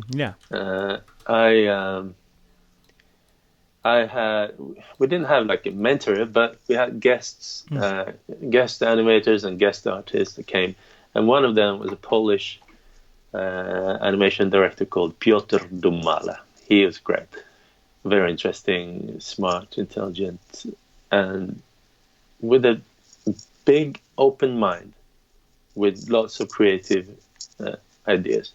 But what he had that I didn't have was experience to have gone through this process many times, the creative process. So when I was in despair, not knowing which kind of project I wanted to make as my next animation project, he took it down to this level and said, what do you want to appear on the screen? It's like, okay, I want this. And then next shot in the animation, what do you want to happen after this shot? And kind of starting to kind of get me focused, get me sharp, and also think a little bit. He helped me think. I think a good mentor is going to help you become self-sufficient, and going to help you focus your thoughts and strategy. And I think that is most important. I don't think it's that important that a good mentor will listen to everything you do. But more about someone that could kind of, okay, let's focus now. Well, like a therapist. In a sense, I think also, so I thought a lot about this because I I think a lot about how to deal with critique of your work. Because it's also kind of a part of teacher training, how to give feedback and so on. And I think that the people that I consider mentors, they often appear in your life in sort of a subtle way. It's not that they come at you with all this feedback or something. It's something more subtle. And I think for me, the best mentors has always been those who've just shown an interest in what I'm trying to achieve. Yeah. Just like you're saying here, what you want to achieve, what's to appear here. Instead of saying, I think you should do this, or I think this is a good... Instead, they've always been more interested in what it is. They've always started to communicate with me on the basis of what they think I'm trying to achieve. Yeah. Very much with an empathic understanding. So a teacher or somebody supervising your work, they could have a very clear goal of their own, or an educational goal. But a mentor would be, for me at least, somebody who's in tune with what you're trying to achieve, and who doesn't let their ego or their goals get in the way of that communication. Something selfless, I think, about it. And that, I think that's a very, very good quality to have. Yeah, but a person like that don't grow on trees. No, for sure. And it could be frustrating, especially if you don't have any community around you interested in the same stuff. But on the internet, there's lots of communities and sub-communities. And from what I've, encountered, people are very positive and they help each other, especially in the creative communities. Yeah, for sure. I've been very fortunate with people commenting on my videos. It's always very positive and helpful. Sometimes they reach out to each other and being helpful. But the best, I think, I've also been a game developer, and I think as an artist, and I think in the game developing world, most of the game developers, they were nerds, and they were like a little gang of nerds nerding out together and making this stuff together. But for the ones who didn't have like a community around themselves, I think it's a bit harder. Yeah, for sure. Yeah, I can relate. I've never had a community around what I'm doing. Never. I've always been like super solitary, I wouldn't say lonely, because lonely implies feeling lonely, but on my own. And this is one reason why I feel I get so much back from doing YouTube, because it's actually the first time, to be truthful, I think it's the first time in my life I feel like there's a community, a real sense of community around what I do. And I know some people actually ridicule this notion of community, and they try and undermine it, like it's not a community. But I think it is, because it's, at least the people, I mean, I've actually developed a lot of friendships. I've met a few mentors just from hanging on Synth forums. And it's very odd to me. It's very strange, but it's like the first time I'm connecting with people on a level where I feel helped by some viewers, by some patrons, by just some people that has had my back since the beginning. It's a very weird experience for me, because I've always been sort of the one in charge. I've done theater and stuff, and I've sort of been in a leadership position with younger people, and I've never really felt like community, because I was always in a leader role. But here I feel much more comfortable even though I'm putting myself out there, I'm taking a little bit of a backseat role. I can say, like, I can point to others like yourself, for example, like Mark Doty, like Ken, who I talk a lot to, Div Kid, and others, and say, like, these are people who are much more knowledgeable than I am, and I seek their advice on many different things, and I feel connected, and I feel I have, a good sort of mentorship role. Yeah. That they can fit that role for different things, and it's a blessing. Yeah, sure. Truly. For sure. Do you have any creators? Because I know this was a question that somebody asked on YouTube. Do you have any creators that you look to for inspiration currently? I think it's odd. You become friends with people, and then you check out the stuff. I check out Andrew Huang's stuff. I follow Red Means Recording. But one in particular, maybe that I really get inspired from is Simone Yertz. She's an inventor of shitty robots. Yeah. She had the tumor. Yeah, she had a brain tumor, and it went well. The operation went well. And now she's launching her first product, which is a neat little LED calendar that you can press a button for every day you achieved the goal that you set out to achieve that day. And she is really a great source of inspiration for me. Sure. Yeah. I'm following a lot of camera blogs. I'm not getting inspired really by it, but I'm more of a techie interest than the inspirational interest. Yeah. I don't know, actually. Yeah, there's one artist. It's not a blogger, but one artist is a painter. It's called Lars Lerin. Yeah, I know. Like the amazing aquarelle painter.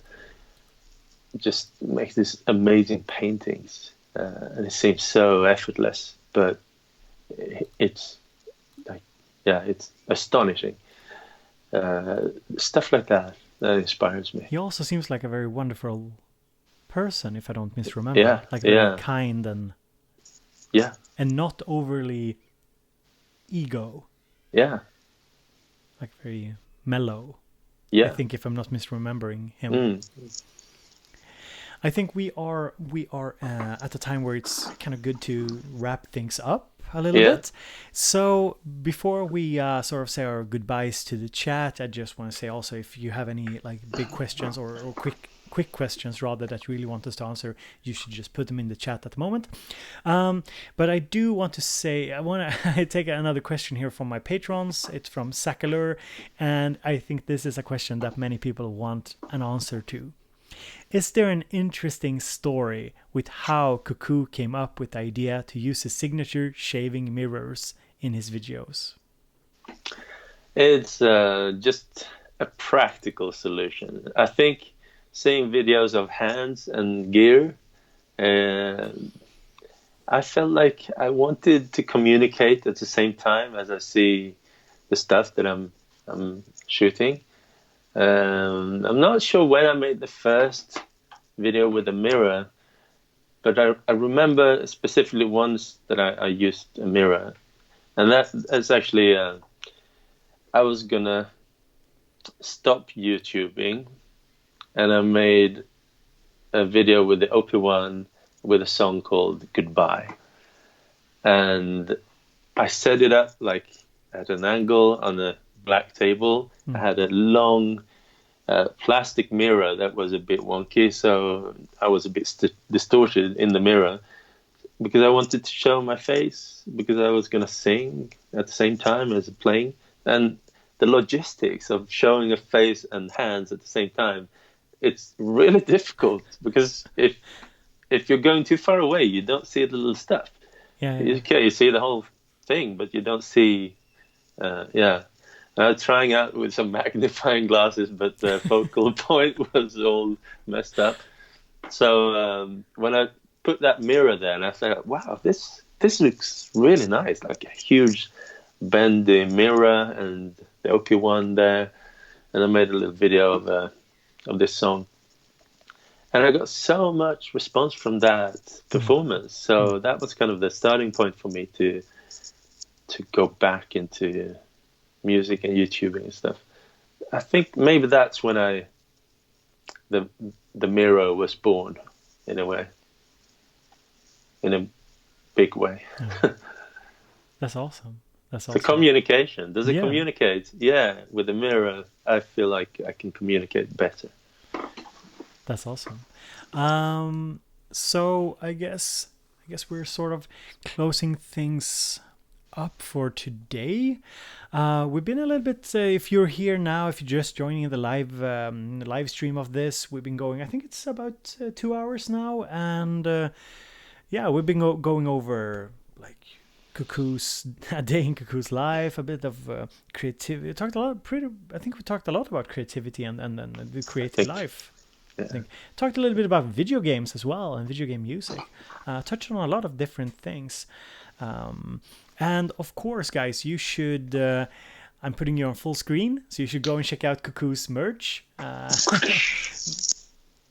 Yeah, I got many T-shirts. I made a few designs. Like this is the one that I really, I think it turned out really well. I also made a huge drawing on my face where I do it like this, and it says "I like synth." So I'm planning to kind of wear them in my videos in the future. But That's this awesome. is like, I only made one video yet where I actually wear one. But I've seen that some people have ordered them already, and I got a picture yesterday of someone posting like, "Yeah, thank you for the T-shirts, great." So that's super. So that's something you guys should go and check out. And of course, there's a link in the description to Cuckoo's channel and his Patreon as well. It's a great way to support the work he does. I know somebody asked before, like, is he doing it full time? And I suppose, the answer is yes. You're doing it full time. You're still into the Cuckoo thing, and it's great to support it, I think, so he can keep delivering those ad-free videos. Yeah. I decided very early on that I didn't really like the ads, and also seeing that one person's donation, a $1 donation, is equal to how many ad plays? Like it's insane. 1,000, it's insane. 10,000. It's insane. It's when you realize the balance there. Like one person just pulled the rug of all ads. It's really, really odd. And then I've decided to, what about two persons? Yeah, it equals to so many ads, which I don't even like. So yeah, ad-free I like it. Oh, we have a really good question here also to end off on a funny note. And I actually got a ton of questions about this, but we have Infinite Science here. And Infinite Science, I think he also posted this to Instagram, if I don't misremember. And he says, what is the secret for that fantastic head of hair and that beautiful beard? Well, the hair, sadly, as an aging man, it will slowly diminish. So if you're watching my videos from 8 years ago, you can see that the hair was more powerful back then. But I'm, happy with this hair. I'm half Greek, half Scandinavian, so I think some of the hair is to my Greek side, and the beard as well. But with the beard, frankly, I stopped shaving, which lets the beard grow. That's the only secret. Yeah. And then when it gets too long, I cut it clean. Like I cut it like straight like that, and I take like a shaving machine and just so there is no real secret. I've got good healthy beard growth, I guess. That's all. Yeah, all natural. Yeah, that's awesome. So Cuckoo, I hope you enjoyed hanging out. Truly did. It was very nice to be here. Thank you, and I hope you are up for joining us here on the live stream maybe some other time to talk about some other topic, maybe when there's a fun release or when you're doing something cool that you want to talk about. You could come on the live stream. Yeah, definitely. Awesome. Same time tomorrow morning. Awesome. This is awesome. So I'm going to close the call now with you, and I'm going to just hang out a little bit in the chat, and you can do so too if you want to. And I'll stay around. Just see if there's any other questions more directed to me. So thank you so much for being here. Have a great day, Andreas. Have a great day, all of you watching. Thanks. All right. So that was my interview with Kookoo, and I hope you guys enjoyed it. I can take this off now. And if there's any other questions or something you want me to address, you can just hit me up now. I'm gonna stay here for a little bit longer, just say my goodbyes to everybody. So it's been awesome. Thank you so much, everybody. And we also got some donations, and that was great too, because it helps out, of course. And I just wanted to say, Beggs and Aiken, I haven't figured out if I can refund your donation. If I figure it out, I will do it. But you should also hit me up on Twitter or Facebook, I think. And I could send you some cool little thingy. I guess you're in Norway, maybe? Because it said NKR. I'm not too sure. So I could possibly send you some little cool merch thingy. Just as a thank you anyway. I'd like to do that if possible. So you can just send me a message on Facebook or Twitter. Yeah, hit me up somewhere other than YouTube, and I can arrange it. Okay, cool. You do it over Facebook. That's awesome. I just have some cool stuff here, and I think you'd enjoy some of it.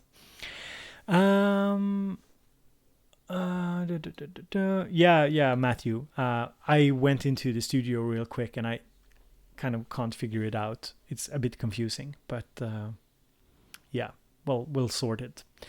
Now you nailed how to pronunciating. Yeah. Beggs and Aiken. Yeah, it's cool. Also, thank you, Studio Geek, for the donation earlier with the donations.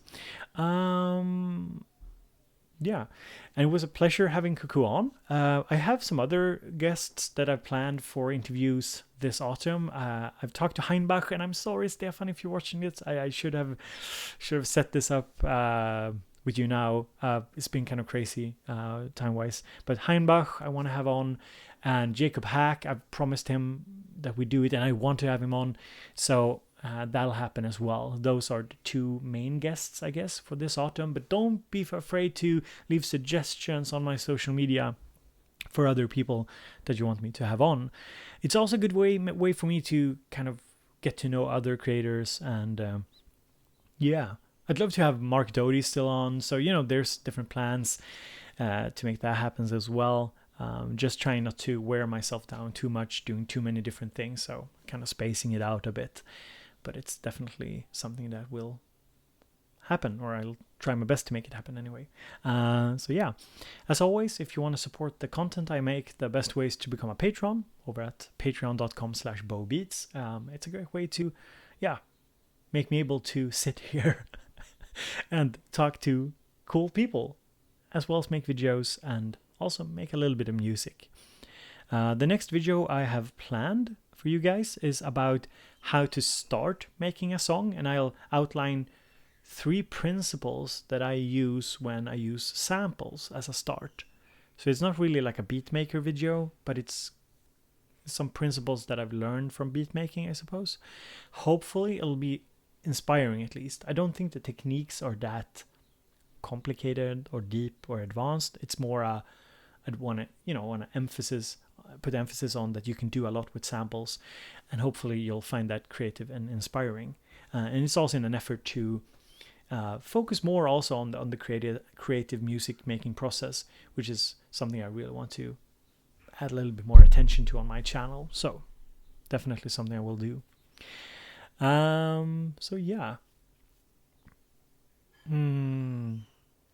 Oh, Beggs, my Discord is only for patrons at the moment. So I only have access for the patrons.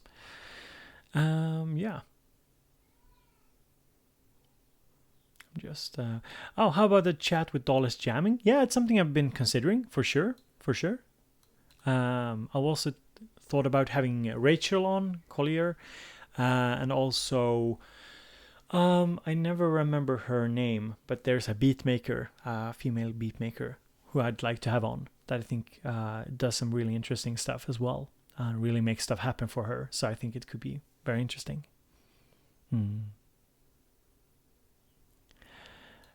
Hey Bo, could you come to Melbourne's first ever Synth show festival in November? Probably not. That's a stretch. That's a stretch.